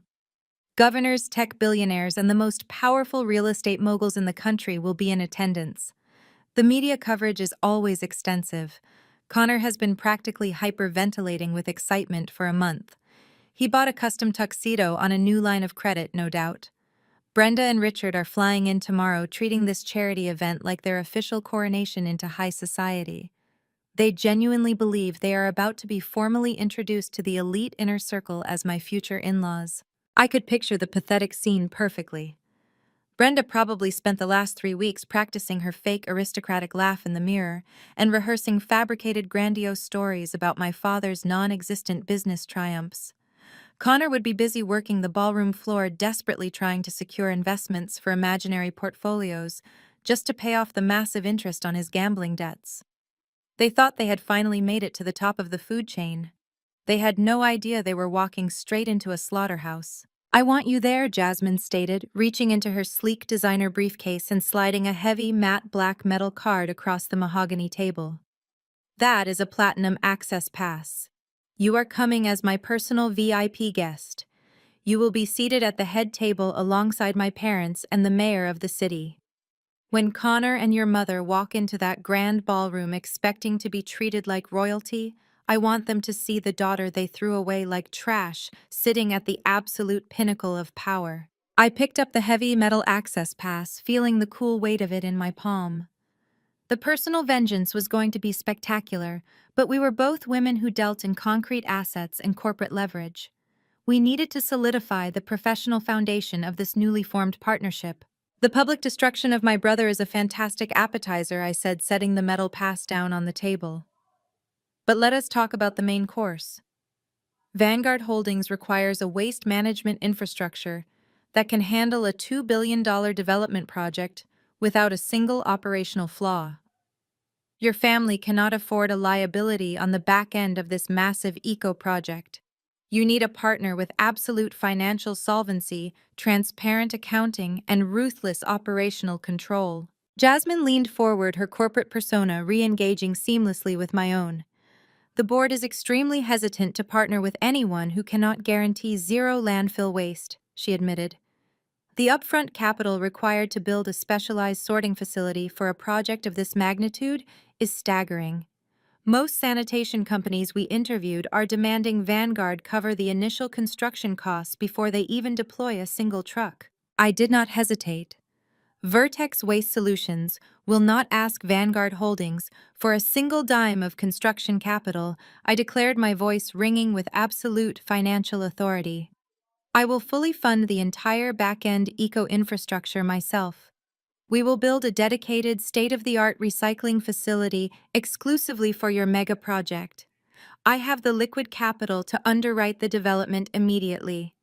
In exchange, Vertex gets the exclusive binding 50-year operational contract for all Vanguard properties moving forward." Jasmine stared at me rapidly, calculating the sheer financial weight of the offer I had just placed on the table. I was bringing tens of millions of dollars in liquid capital to the negotiation without blinking. It was the ultimate display of corporate dominance. I was solving her massive logistical headache in a single stroke, proving unequivocally that the woman in the high-visibility vest was a heavy-hitting industry titan. I was standing in stark contrast to her fiancé, a man who had to beg his elderly parents for brunch money. "You have yourself a deal, Riley," Jasmine said, a genuine, terrifying smile finally breaking across her face. "My father is going to absolutely love you. We will have the preliminary contracts drafted and ready for review by Monday morning. But first, we have a gala to crash. We stood up and shook hands firmly across the mahogany table, sealing an alliance that would generate hundreds of millions of dollars and simultaneously destroy the toxic people who had tried to play us. Jasmine left the penthouse shortly after heading back to her corporate office to prepare the legal slaughter of her fiancé. I had my own preparations to handle. If I was going to sit at the head table of the most elite gala in the city, I could not just look successful. I needed to look like a woman who owned the skyline. I left the office early and directed my private driver to the most exclusive appointment-only boutique in the luxury retail district. The moment I walked through the heavy glass doors, the boutique manager rushed over, recognizing my name immediately from my platinum corporate account. I told her I did not want something safe, modest, or understated. I wanted a dress that would stop the entire room. I wanted an outfit that would make my mother physically ill with jealousy the second she laid eyes on me. After 2 hours of private fittings and relentless tailoring, I found the ultimate weapon. It was a breathtaking custom-fitted haute couture gown in a deep, striking emerald green. The fabric was spun silk that caught the light like liquid glass, shimmering with every step I took. The architectural lines of the dress were sharp, commanding, and unapologetically fierce. It paired perfectly with a diamond collar necklace I had purchased to celebrate closing my first major municipal contract years ago. The total cost of the gown was a staggering $15,000. I handed the boutique manager my black card without a single second of hesitation. It was worth every penny to ensure my family recognized the catastrophic mistake they had made. I stood in front of the massive trifold mirror in the boutique, studying my reflection from every angle. The grime and grease of the recycling plant were entirely gone. The discarded, unwanted daughter they had banned from a birthday dinner was dead. The woman looking back at me was an untouchable corporate queen, armed in a $15,000 armor and holding the power to completely obliterate her family's toxic illusions. The stage was perfectly set, the trap was locked. Saturday night was fast approaching, and the ultimate collision was finally here. Saturday night arrived with a chilling electric anticipation. The grand ballroom of the City Historical Society building had been transformed into an absolute masterpiece of elite opulence. Massive crystal chandeliers cascaded from the vaulted ceilings, casting a brilliant, warm glow over the hundreds of attendees. Waiters in immaculate white tailcoats glided seamlessly across the polished marble floors, carrying heavy silver trays loaded with crystal flutes of vintage champagne and delicate caviar hors d'oeuvres. This was the highly exclusive City Hope Gala, the absolute epicenter of high society power and wealth in Chicago. Standing near a towering ice sculpture in the center of the room, completely oblivious to their impending doom, were Brenda, Richard, and Connor. They looked like a picture-perfect aristocratic family, but the entire display was a fragile, pathetic illusion. Brenda wore a heavily beaded silver gown that looked expensive from a distance, but was undoubtedly a weekend rental. Richard stood rigidly in a stiff, outdated tuxedo, holding his champagne glass like a stage prop. Connor was playing the role of the wealthy, sophisticated fiancé with sickening enthusiasm. He wore a custom velvet dinner jacket that he had definitely purchased on a new high-interest credit line. His hair was slicked back, and he flashed his charming, practiced smile at anyone wearing expensive jewelry. They were putting on the performance of a lifetime. Brenda laughed loudly, tossing her head back as she chatted with a group of local politicians and wealthy socialites. She was actively name-dropping restaurants she had never eaten at and charity boards she had never been invited to join. She genuinely believed she had fooled the entire room. She thought her son's impending marriage to a billionaire real estate heiress had instantly elevated her from a middle-class suburban housewife to a high-society matriarch. Connor was currently cornering his future father-in-law near the main bar. David stood tall and imposing. He was a brilliant, self-made African-American real estate mogul who commanded the room with effortless, quiet authority. Beside him stood his wife, Patricia, looking absolutely regal in a flowing sapphire blue evening gown. David and Patricia had fought through decades of ruthless systemic barriers to build a billion-dollar dynasty from the ground up. They were the very definition of elite, uncompromising power. Connor leaned in, holding his drink with a relaxed, arrogant grip. He was aggressively pitching a phantom investment portfolio to David, treating the billionaire like an easy target. The offshore markets are showing incredible yields. This quarter, David Connor lied smoothly, his voice dripping with fake expertise. My firm is heavily prioritizing emerging tech sectors. I actually have a highly exclusive private equity fund opening up next week. It usually requires a massive minimum buy-in, but since we are practically family now, I could easily secure a priority position for Vanguard Holdings. It would be a mutually beneficial arrangement. David took a slow, measured sip of his premium bourbon. He did not smile. He did not eagerly ask for the investment prospectus. His dark, intelligent eyes locked onto Connor's face, with a gaze so sharp it could cut glass. David already knew the absolute truth. Jasmine had briefed her parents extensively the night before. David knew this charming, slick-haired man standing in front of him was not an investment banking executive. He knew Connor was a desperate lying fraud drowning in over $1 million of toxic gambling debt. He knew Connor was attempting to secure a fake investment purely to steal their family capital and pay off his loan sharks before his legs got broken. Brenda rushed over, eager to insert herself into the conversation with the billionaires. "Oh, you simply must listen to Connor." David Brenda chimed in, placing a heavily manicured hand on her son's shoulder. He has always possessed such a brilliant financial mind, just like his father. Richard recently restructured several major municipal bonds back home. We are just a family that understands the absolute necessity of growing generational wealth. Patricia exchanged a brief microscopic glance with her husband. The sheer audacity of Brenda's lie was staggering. Patricia knew that Brenda and Richard had secretly taken out a massive second mortgage on their retirement home just to fund Connor's leased sports car and fake designer watches. They were actively bleeding themselves dry and risking homelessness to maintain this pathetic illusion of grandeur. Generational wealth is indeed a complex subject, David replied, his deep voice carrying a tone of absolute terrifying calm. It requires strict transparency, fierce loyalty, and a complete lack of deception. My family does not tolerate financial risks, Connor. We investigate every single ledger before we commit our capital. I assume a man of your supposed caliber welcomes a rigorous forensic audit. Connor swallowed hard. A tiny bead of cold sweat formed at his temple, despite the cool air conditioning of the ballroom. He forced a loud laugh, waving his free hand dismissively. Of course, David. Absolute transparency is my personal guarantee. You will find my ledgers absolutely spotless. We can schedule a meeting with my wealth management team next week. Connor believed he had survived the interrogation. He took a long sip of his champagne, puffing his chest out with arrogant pride. He thought he had successfully manipulated one of the most powerful men in the city. He genuinely believed his catastrophic financial sins were safely hidden in the dark.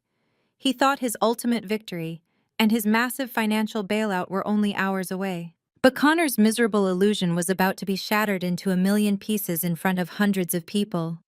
The gentle hum of classical music and wealthy chatter suddenly faltered. The string quartet playing on the elevated stage abruptly stopped mid-note, their bows hovering awkwardly over their instruments. A sudden, heavy silence swept rapidly across the massive ballroom, moving like a physical wave from the entrance all the way to the main bar. Brenda turned her head, annoyed by the sudden quiet. Connor frowned, looking toward the grand foyer. The massive, heavy oak doors at the grand entrance of the ballroom swung wide open. The room went completely terrifyingly quiet. I stepped across the threshold, allowing the heavy oak doors to close softly behind me. The silence in the grand ballroom was absolute and electrifying. Hundreds of the most powerful politicians, tech billionaires, and real estate moguls in Chicago turned their heads in unison. They were looking at me.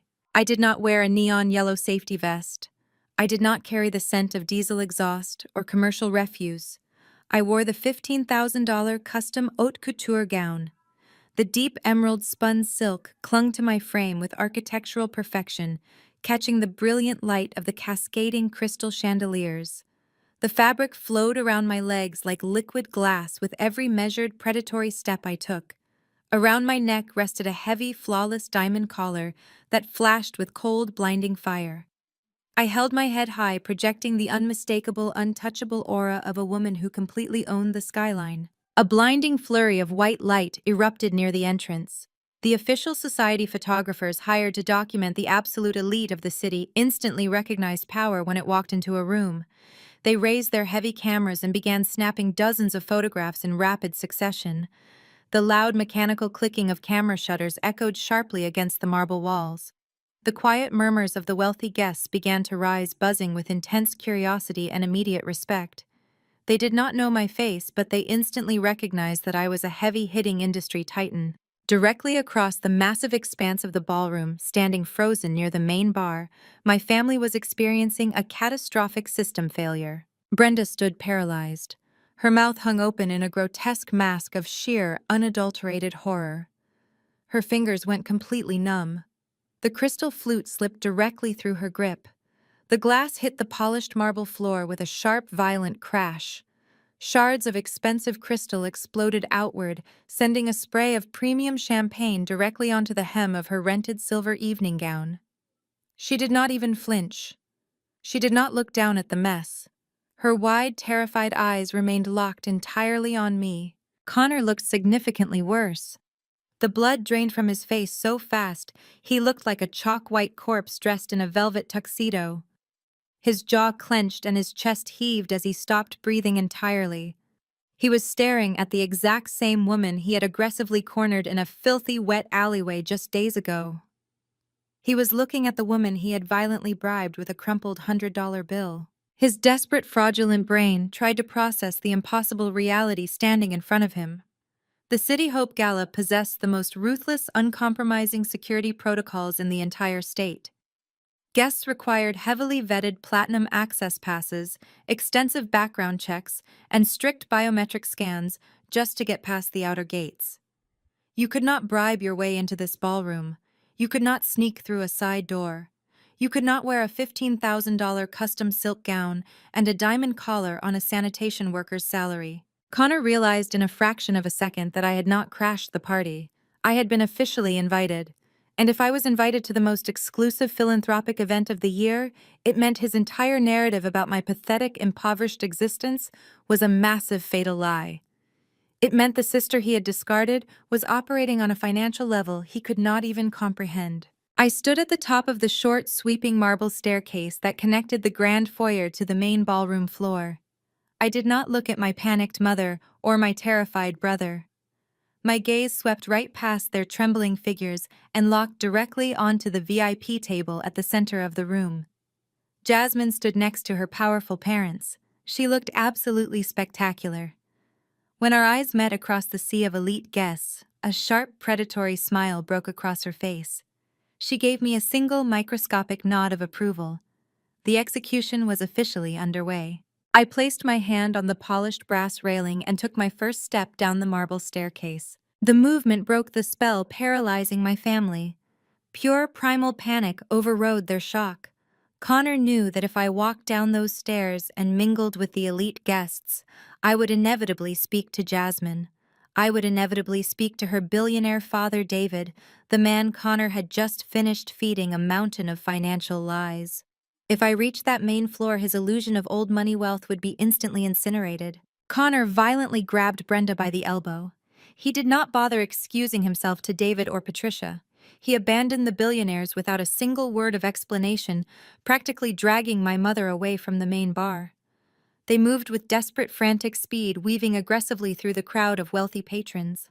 They bumped into a waiter carrying a tray of hors d'oeuvres, nearly knocking him over, but they did not stop to apologize. They were running purely on the terrifying adrenaline of a cornered animal. I reached the bottom of the marble staircase and stepped onto the plush carpet of the foyer. The grand archway leading directly into the heart of the ballroom was only 20 feet away. Before I could take another step toward the brilliant lights of the main floor, two frantic figures lunged out from behind a towering floral arrangement. Connor and Brenda threw themselves directly into my path.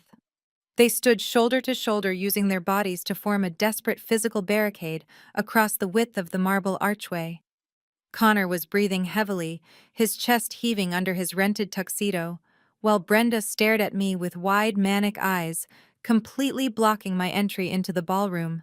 Brenda's manicured hand shot out like a striking snake. Her fingers clamped down viciously on my bare forearm, her acrylic nails digging into my skin with desperate bruising force.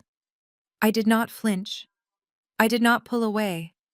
I simply looked down at her hand, ruining the perfect drape of my $15,000 silk sleeve, and then raised my eyes to meet her terrified, furious gaze. "What are you doing here?" Brenda hissed, her voice a frantic, venomous whisper designed to stay under the radar of the wealthy guests mingling just feet away in the grand foyer. She pulled me roughly toward the shadows of a massive, cascading floral arrangement, desperately trying to hide me from the elite crowd. "Where did you steal this dress? Did you break into a boutique?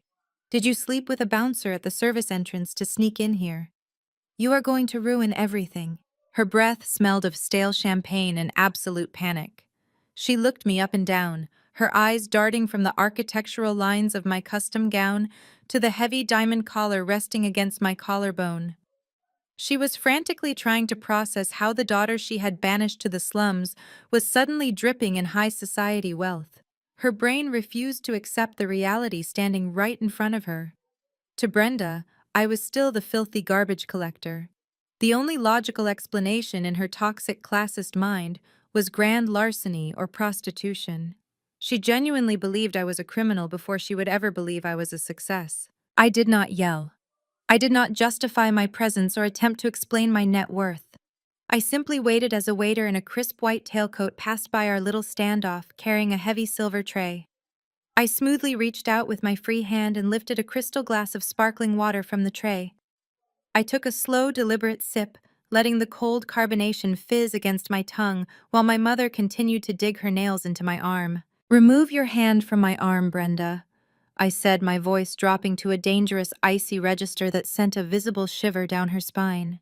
"If you snag this silk, the repair bill alone will cost more than the second mortgage you secretly took out on your retirement home." Brenda gasped, snatching her hand back as if my skin had suddenly caught fire. The explicit mention of her secret fraudulent mortgage hit her like a physical blow to the chest. She staggered back a half step, bumping directly into Connor. The color drained entirely from her face, leaving her foundation looking like a pale, cracked mask. She realized in a fraction of a second that I knew exactly how broke they truly were. Connor was sweating profusely now. The collar of his rented velvet tuxedo looked damp and deeply uncomfortable against his neck. His eyes darted frantically toward the main ballroom, terrified that Jasmine or David might wander over to investigate the commotion in the foyer. He stepped in front of Brenda, puffing out his chest in a pathetic attempt to physically intimidate me. He tried to project the authority of a wealthy investment banker, but he just looked like a desperate, cornered animal. "You need to leave this instant," Connor ordered, his voice cracking slightly under the immense pressure of his collapsing lies. "I do not know what kind of psychotic break you are having, Riley, but this is a private, high-security event for actual professionals. You are a mentally unstable stalker. If you do not turn around and walk out those doors right now, I will call the police and have you arrested for trespassing." I took another slow sip of my sparkling water, utterly unfazed by his pathetic display of false power. "A mentally unstable stalker," I repeated, rolling the absurd accusation around in my mouth. "That is a fascinating narrative, Connor. Does that story usually work when you are trying to explain away the people you owe money to? Did you use that same excuse when your bookie called during dinner last week? Are you going to tell Jasmine that the scary garbage collector is obsessed with your fabulous, wealthy lifestyle?" His face went from pale to a mottled, angry red. He clenched his fists at his sides, stepping so close I could feel the heat radiating from his panicked body. He was trying to use the same gaslighting tactics that our parents had used on me for my entire life. They always labeled my independence as instability. They always painted my honesty as mental illness to protect their own fragile egos. He thought if he called me crazy enough times, I would eventually break down and believe it. "You are insane!" Connor spat his words, hitting the air with absolute venom. You are a delusional, jealous loser who cannot handle the fact that I am marrying into a billionaire dynasty. I am about to secure our family's future and you are trying to sabotage it because you are a pathetic garbage worker who will never amount to anything. I will tell everyone in that room that you are an obsessive lunatic who followed me here. No one will believe a word you say. Look at you. You are a complete fraud. I smiled. It was a genuine, terrifying smile that finally made the fake confidence drain completely out of his eyes. He realized in that split second that I was not reacting to his abuse. I was not shrinking away. I was standing there in a gown that cost more than his car, looking at him like he was a stain on the marble floor. I am not the one wearing a lace tuxedo and sweating through my collar. Connor? I replied softly, my voice cutting through his panic with surgical precision. And I am certainly not the one who has to beg a security guard to fight my battles. The insult shattered the last remaining piece of Connor's fragile ego. The reality of his impending doom overrode whatever sliver of rational thought he had left. He completely lost his mind. He decided to play the ultimate high society card, truly believing his fake elite status would protect him from the consequences of his actions. He spun around, raised his hand high into the air, and aggressively snapped his fingers toward the grand entrance of the venue. Security! Connor bellowed, his voice echoing loudly across the marble foyer, drawing the immediate attention of dozens of elite guests and event staff. Security. We have a trespasser here. I want the head of security over here immediately. Arrest this woman and throw her out on the street. Connor's voice echoed sharply through the grand foyer. The loud, arrogant command hung in the air, instantly freezing the nearby conversations of the elite guests. Within seconds, the heavy, measured footsteps of professional security personnel echoed across the polished marble floor.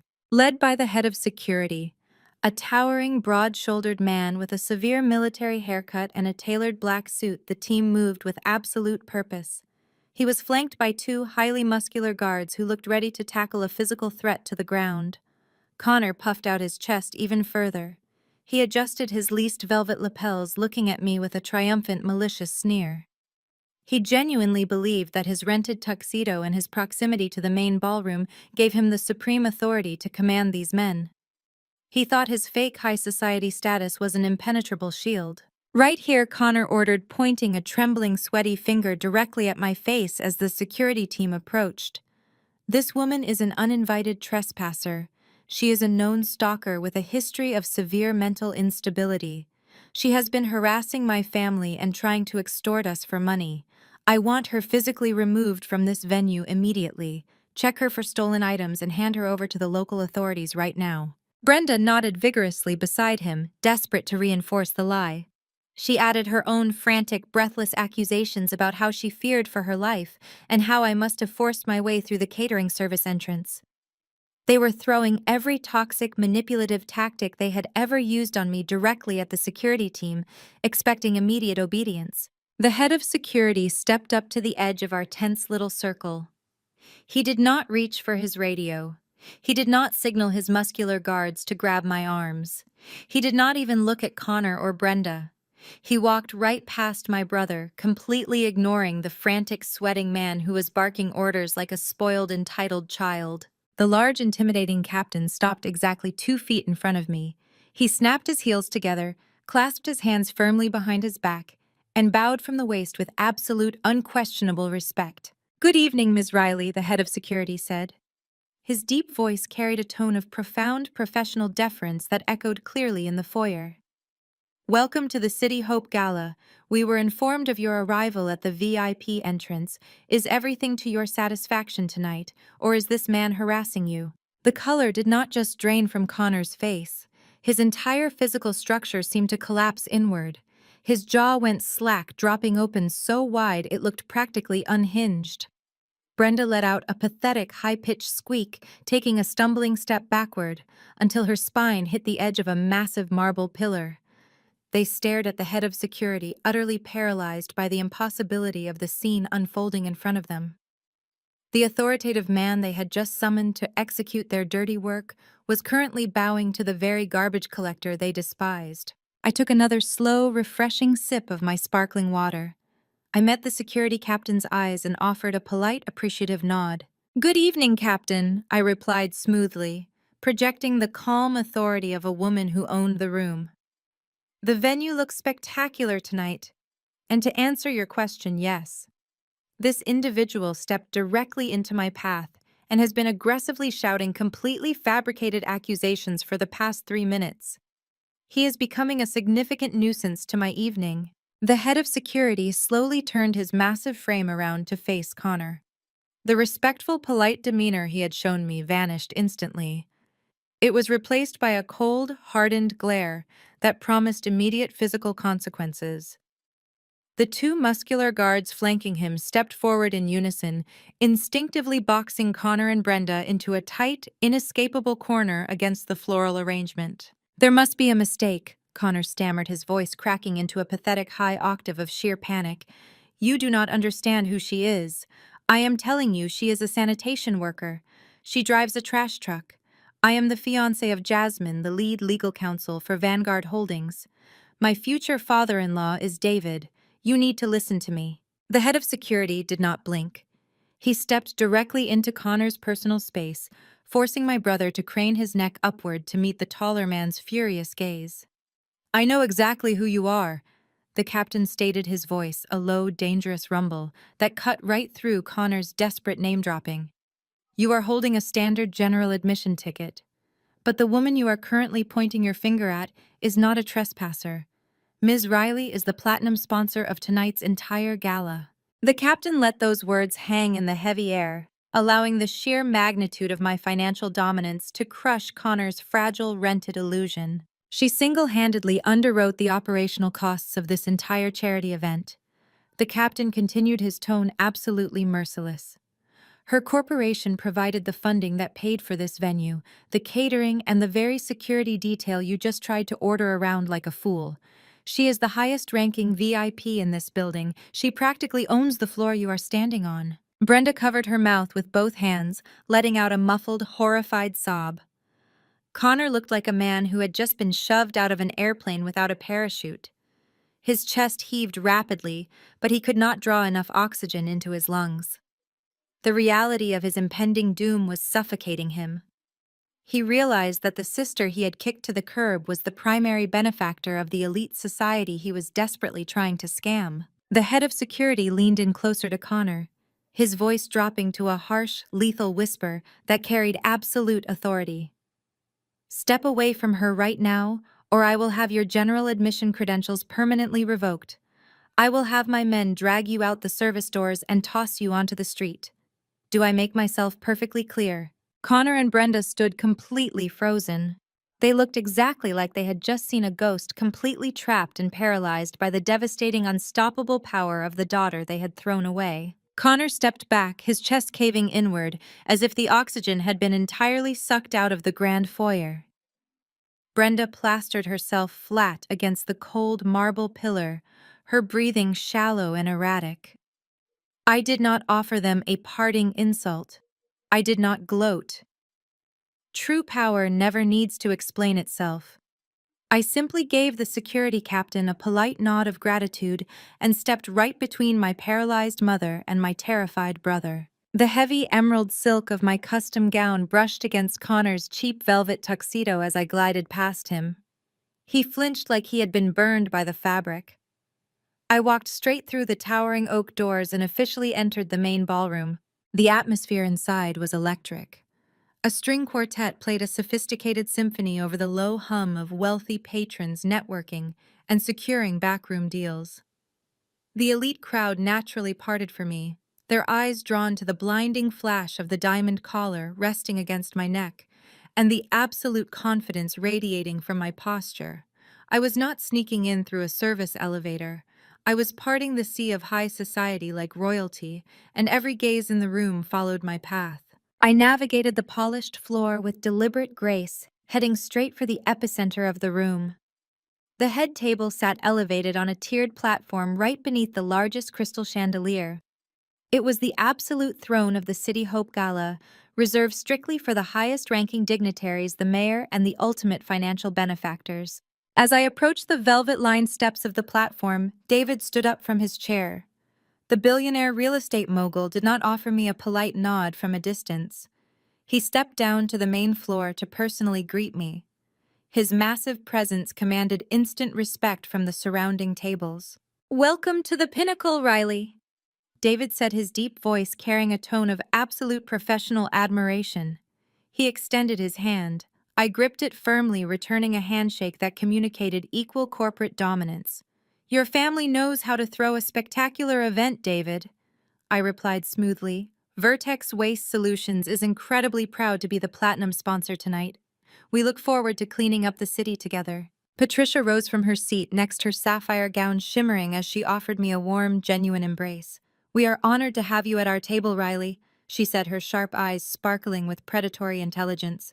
"Jasmine has told us everything about your remarkable corporate empire and about the fascinating garbage that needs to be collected tonight." I stepped up onto the elevated platform and took my designated seat directly to the right of Jasmine. My future sister-in-law leaned over, her dark eyes flashing with lethal anticipation, as a waiter immediately poured premium vintage champagne into my crystal flute. "Did you enjoy the appetizer in the foyer?" Jasmine asked, her voice a low, dangerous whisper meant only for me. "The appetizer was desperate and completely panicked," I replied softly, taking a measured sip of the expensive champagne. "Connor tried to order the head of security to have me arrested for trespassing. It ended with him being threatened with physical removal from the premises. He is currently bleeding out in the lobby, trying to figure out how a peasant bought this table." Jasmine let out a dark, sophisticated laugh that sent a chill through the air. "The main course is going to be spectacular," she promised. From my elevated vantage point at the head table, I had a commanding, unobstructed view of the entire ballroom. I slowly scanned the sea of elegantly dressed guests until my eyes locked onto a small, poorly positioned table near the rear service doors. It was the general admission section. Brenda, Richard, and Connor had finally stumbled back into the ballroom. They looked like prisoners of war walking to the gallows. They collapsed into their cheap banquet chairs. Richard leaned forward aggressively, his face a mask of furious confusion. He was gesturing wildly, demanding to know what had just happened in the marble foyer and why Connor looked like he was about to vomit.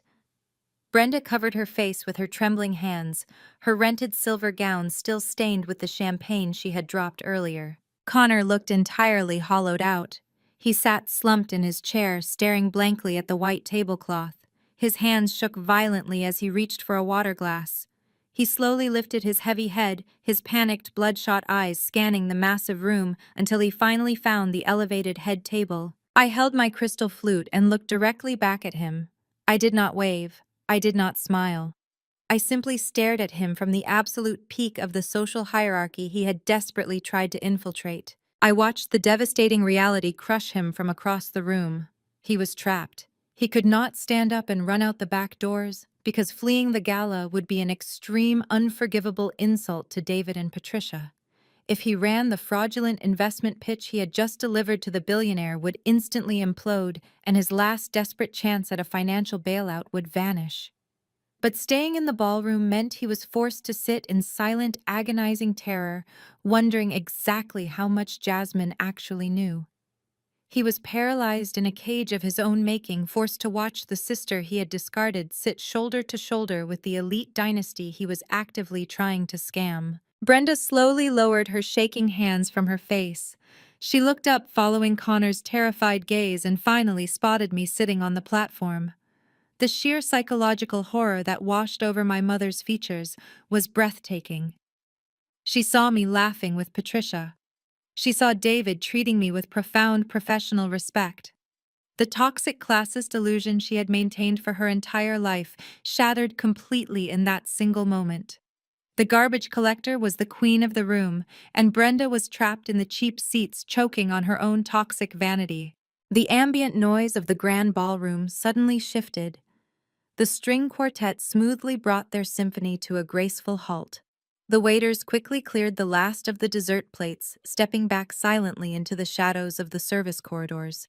The massive crystal chandeliers above us began to dim, casting the surrounding tables into a moody, dramatic shadow. A single brilliant white spotlight pierced the darkness, illuminating the grand stage, positioned right beside our elevated platform. The ambient chatter of the wealthy elite died down to an expectant, breathless silence. The execution hour had officially arrived. Jasmine pushed her chair back. She stood up, smoothing the front of her crimson suit jacket with absolute terrifying calm. She did not look back at Connor's table. She kept her eyes locked, dead ahead. She stepped off the VIP platform and walked methodically up the carpeted stairs to the center of the grand stage. She stepped up to the silver microphone, the bright spotlight reflecting fiercely off the diamonds on her wrists. The room was dead quiet. Jasmine tapped her manicured fingernail against the silver mesh of the microphone. The sharp, amplified sound echoed like a gunshot through the cavernous ballroom, demanding absolute attention. The elite guests settled into their seats, their faces turned upward with polite, wealthy expectation. They anticipated a standard philanthropic keynote, a gracious speech about urban development and charitable milestones. They had absolutely no idea they were about to serve as the jury for a public execution. "Good evening, distinguished guests," Jasmine began. Her voice was smooth, cultured, and resonated with the effortless authority she inherited directly from her parents. "Thank you for joining us at the City Hope Gala. Tonight, we are here to celebrate the future of Chicago. We are here to discuss sustainable growth, community investment, and the massive $2 billion eco-development project Vanguard Holdings is officially launching this quarter." A polite wave of applause rippled through the ballroom. At the back table, I could see Connor desperately trying to force a supportive smile, his hands still shaking violently in his lap. Brenda sat rigidly beside him, completely paralyzed by the terrifying proximity of her own lies. Jasmine let the applause fade into a heavy, expectant silence. She placed both hands flat on the wooden podium. When she spoke again, the warm, hospitable tone had completely vanished. Her voice dropped into a lethal, razor-sharp register that instantly lowered the temperature in the room. "Building a future requires a foundation of absolute, uncompromising truth," Jasmine stated. Her dark eyes slowly scanned the crowd, projecting a fierce intensity that made several powerful executives sit up straighter in their chairs. "Vanguard Holdings was built by my father and mother on the principles of transparency and grit. They taught me that you cannot construct a lasting empire on rented land, and you certainly cannot build a partnership with a liar." The ballroom grew unnervingly quiet. The wealthy patrons exchanged confused, microscopic glances. This was not the standard charity script. The shift in tone was palpable, aggressive, and deeply personal. "For our upcoming mega project, Vanguard required an exclusive waste management partner." Jasmine continued, her words precise and measured. "We needed a visionary. We needed a corporate leader who possessed the liquid capital to underwrite a state-of-the-art recycling facility without asking us for a single dime of upfront funding.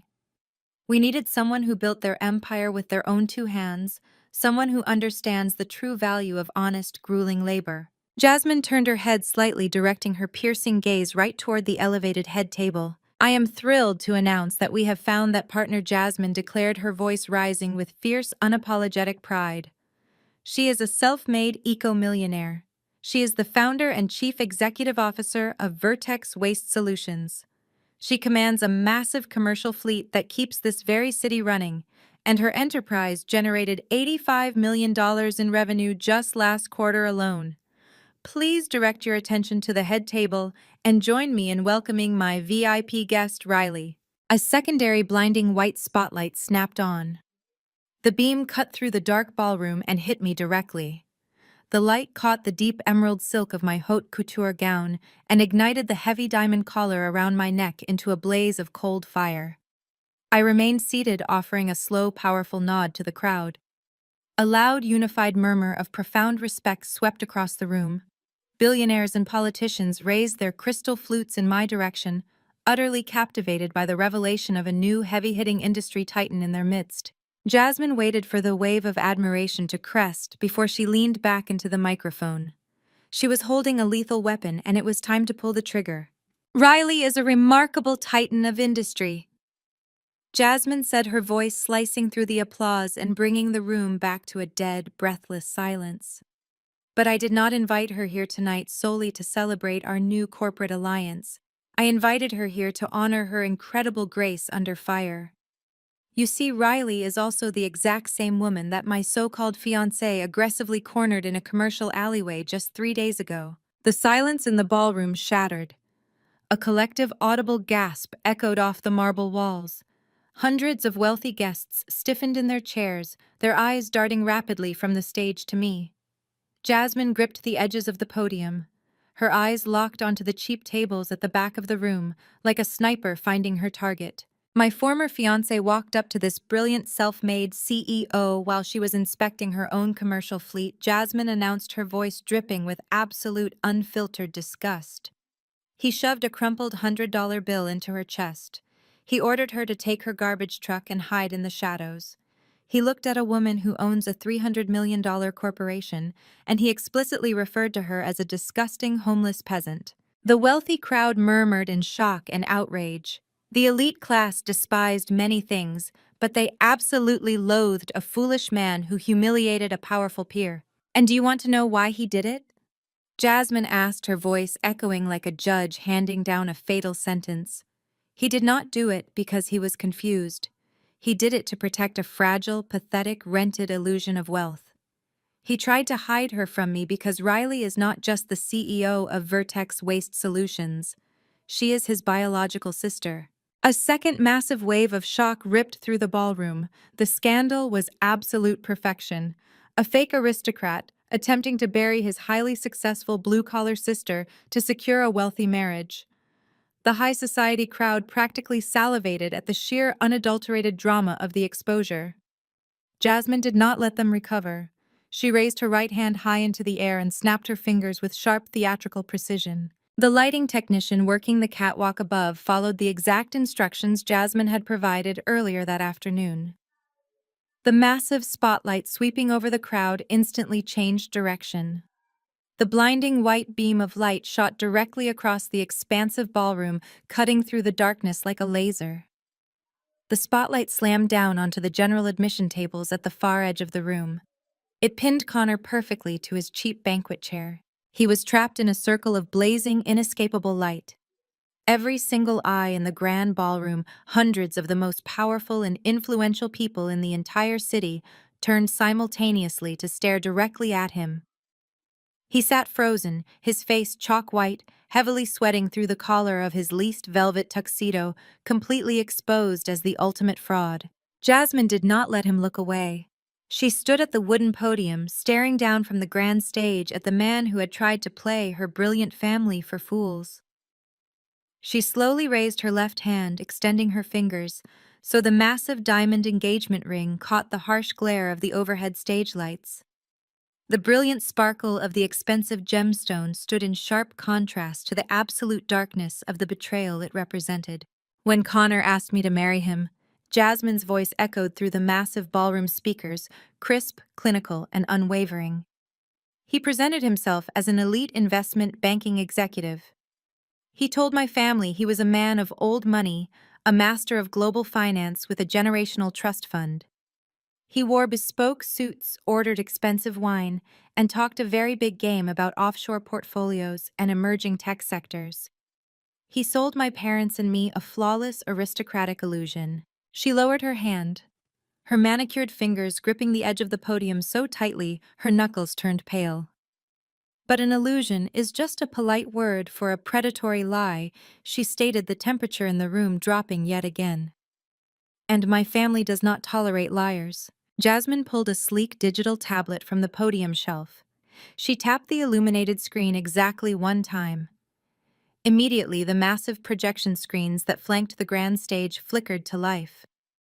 Instead of displaying the charity gala's philanthropic logo, the screens broadcast a highly detailed, magnified image of a forensic financial report.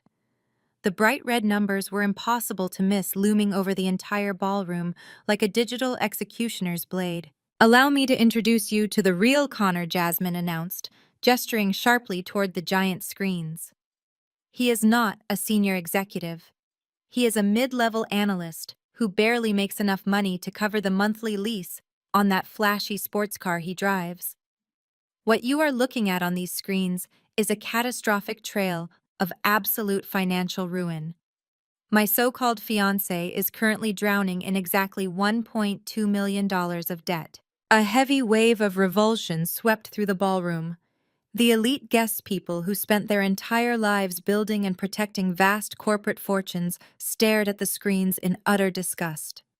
The wealthy politicians and real estate tycoons began to whisper their voices, carrying a sharp, condemning judgment. You are looking at maxed-out high-yield credit cards. Jasmine continued, her voice relentless and completely devoid of mercy. You are looking at predatory personal loans. You are looking at hundreds of thousands of dollars in offshore gambling losses. This man is a walking financial corpse. He targeted me not because he loved me, but because he viewed the real estate dynasty my parents built as his personal bailout fund.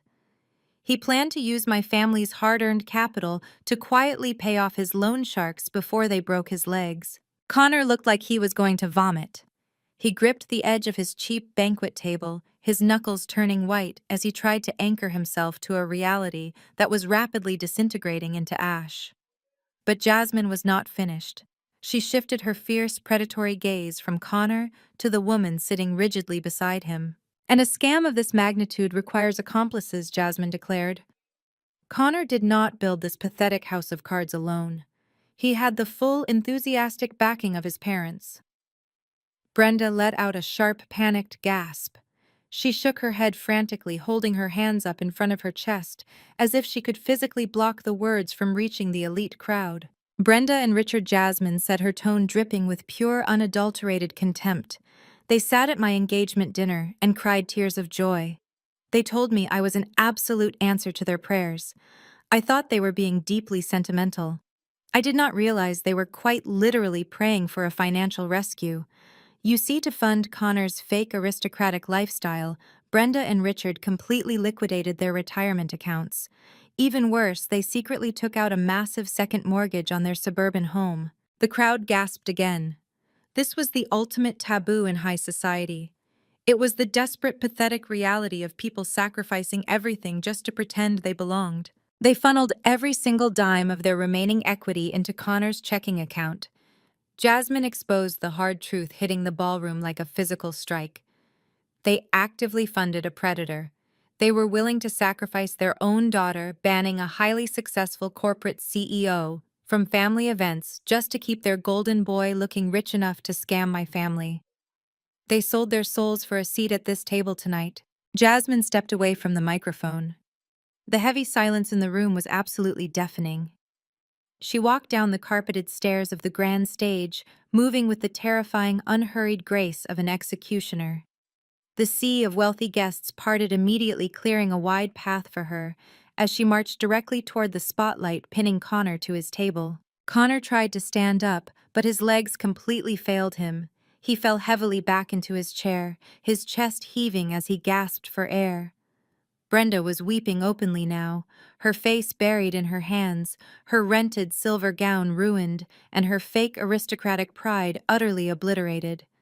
Richard stared blankly at the floor, his entire life's pride and financial security completely destroyed. Jasmine stopped right in front of their table. She did not yell. She did not raise her voice. She looked down at Connor with absolute, terrifying authority. She reached for her left hand and grabbed the massive diamond engagement ring. With a swift, sharp pull, she slid the ring off her finger. She threw the heavy piece of jewelry directly onto the center of Connor's table. The diamond hit the cheap porcelain plates with a sharp, resonant clatter that made Brenda violently flinch. "The wedding is off," Jasmine stated, her voice ringing clearly in the quiet, expansive space. "And my legal team has just filed a civil lawsuit against you for attempting to defraud my family." The final blow broke whatever miserable shred of dignity Connor had left. His chair scraped violently against the polished marble floor as he slid out of it. He dropped directly to his knees right there in front of the entire elite society of Chicago. He reached out with trembling, sweaty hands, desperately trying to grab the hem of Jasmine's crimson suit jacket. He was sobbing loudly, begging for forgiveness, pleading with her to listen to him, promising he could explain everything and make it right. Jasmine took a sharp step backward, refusing to let his desperate hands touch her expensive clothing. She looked down at his kneeling, pathetic form with pure, unfiltered disgust. Brenda started wailing.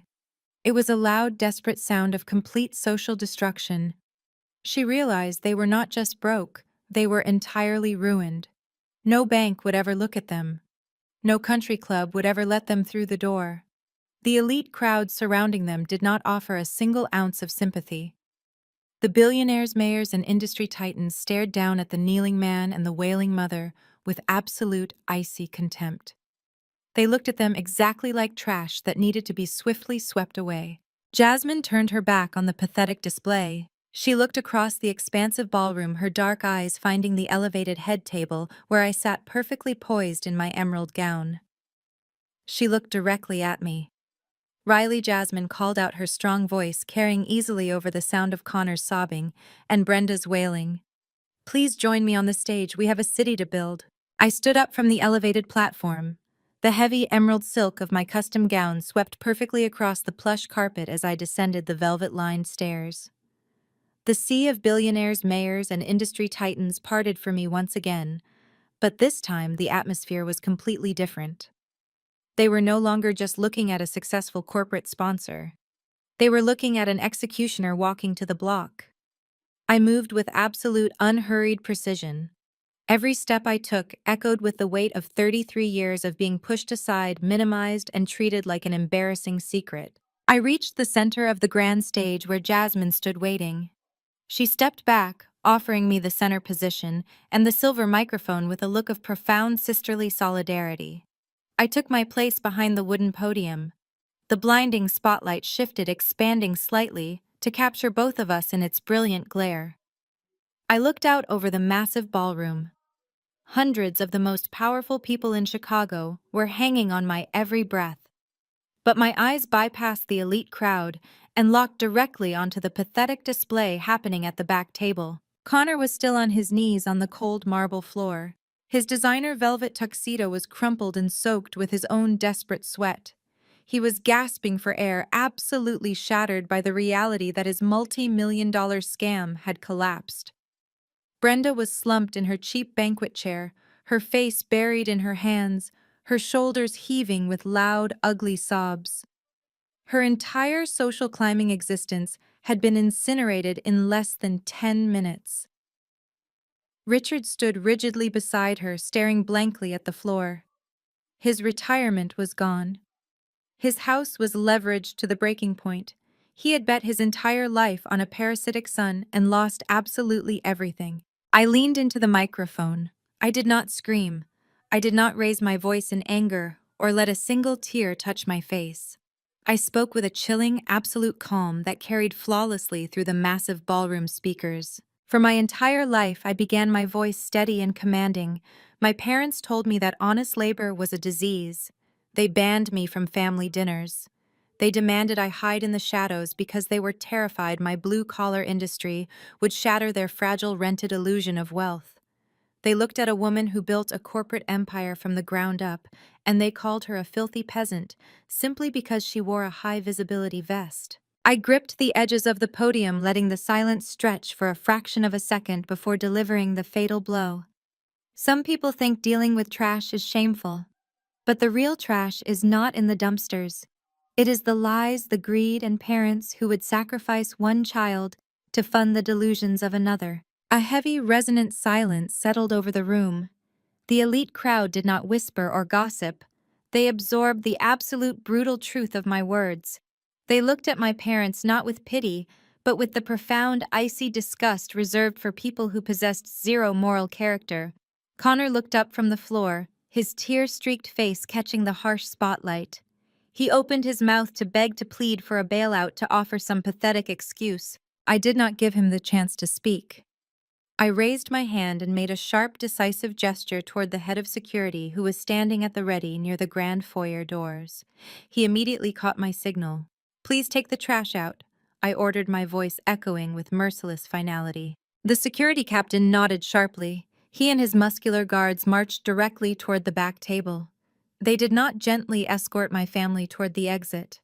They grabbed Connor by the arms, hauling his limp, sobbing body off the marble floor. They flanked Brenda and Richard, forcing them to stand, and herded them aggressively toward the service doors. Brenda wailed loudly, a desperate, humiliating sound that bounced off the crystal chandeliers.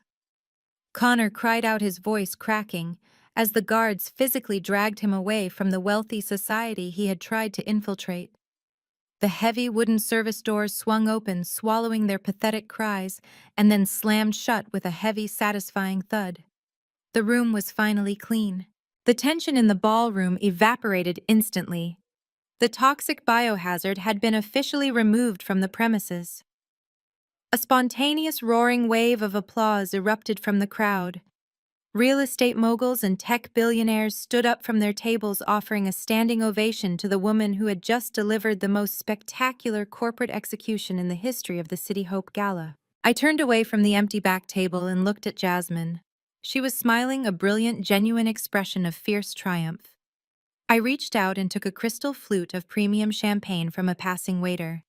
I raised my glass high, turning my attention to the elevated head table where David and Patricia stood, clapping proudly.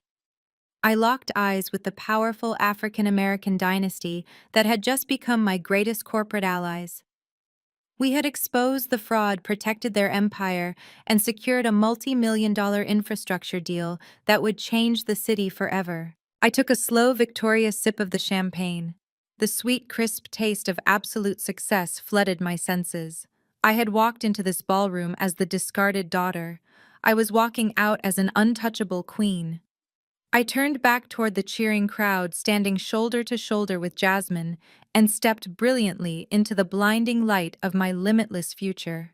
The most profound lesson from Riley's journey is that your self-worth is never defined by those blinded by superficiality. Toxic families may try to diminish your honest hard work to protect their own fragile illusions of status, projecting their insecurities onto you. However, true power doesn't come from rented luxury or desperate social climbing. It is built on grit, authenticity, and standing firmly in your truth. When you stop seeking validation from people committed to misunderstanding you, you reclaim your ultimate power. You never need a seat at their table when you have the strength to build your own empire. Have you ever had to walk away from toxic expectations to build your own success?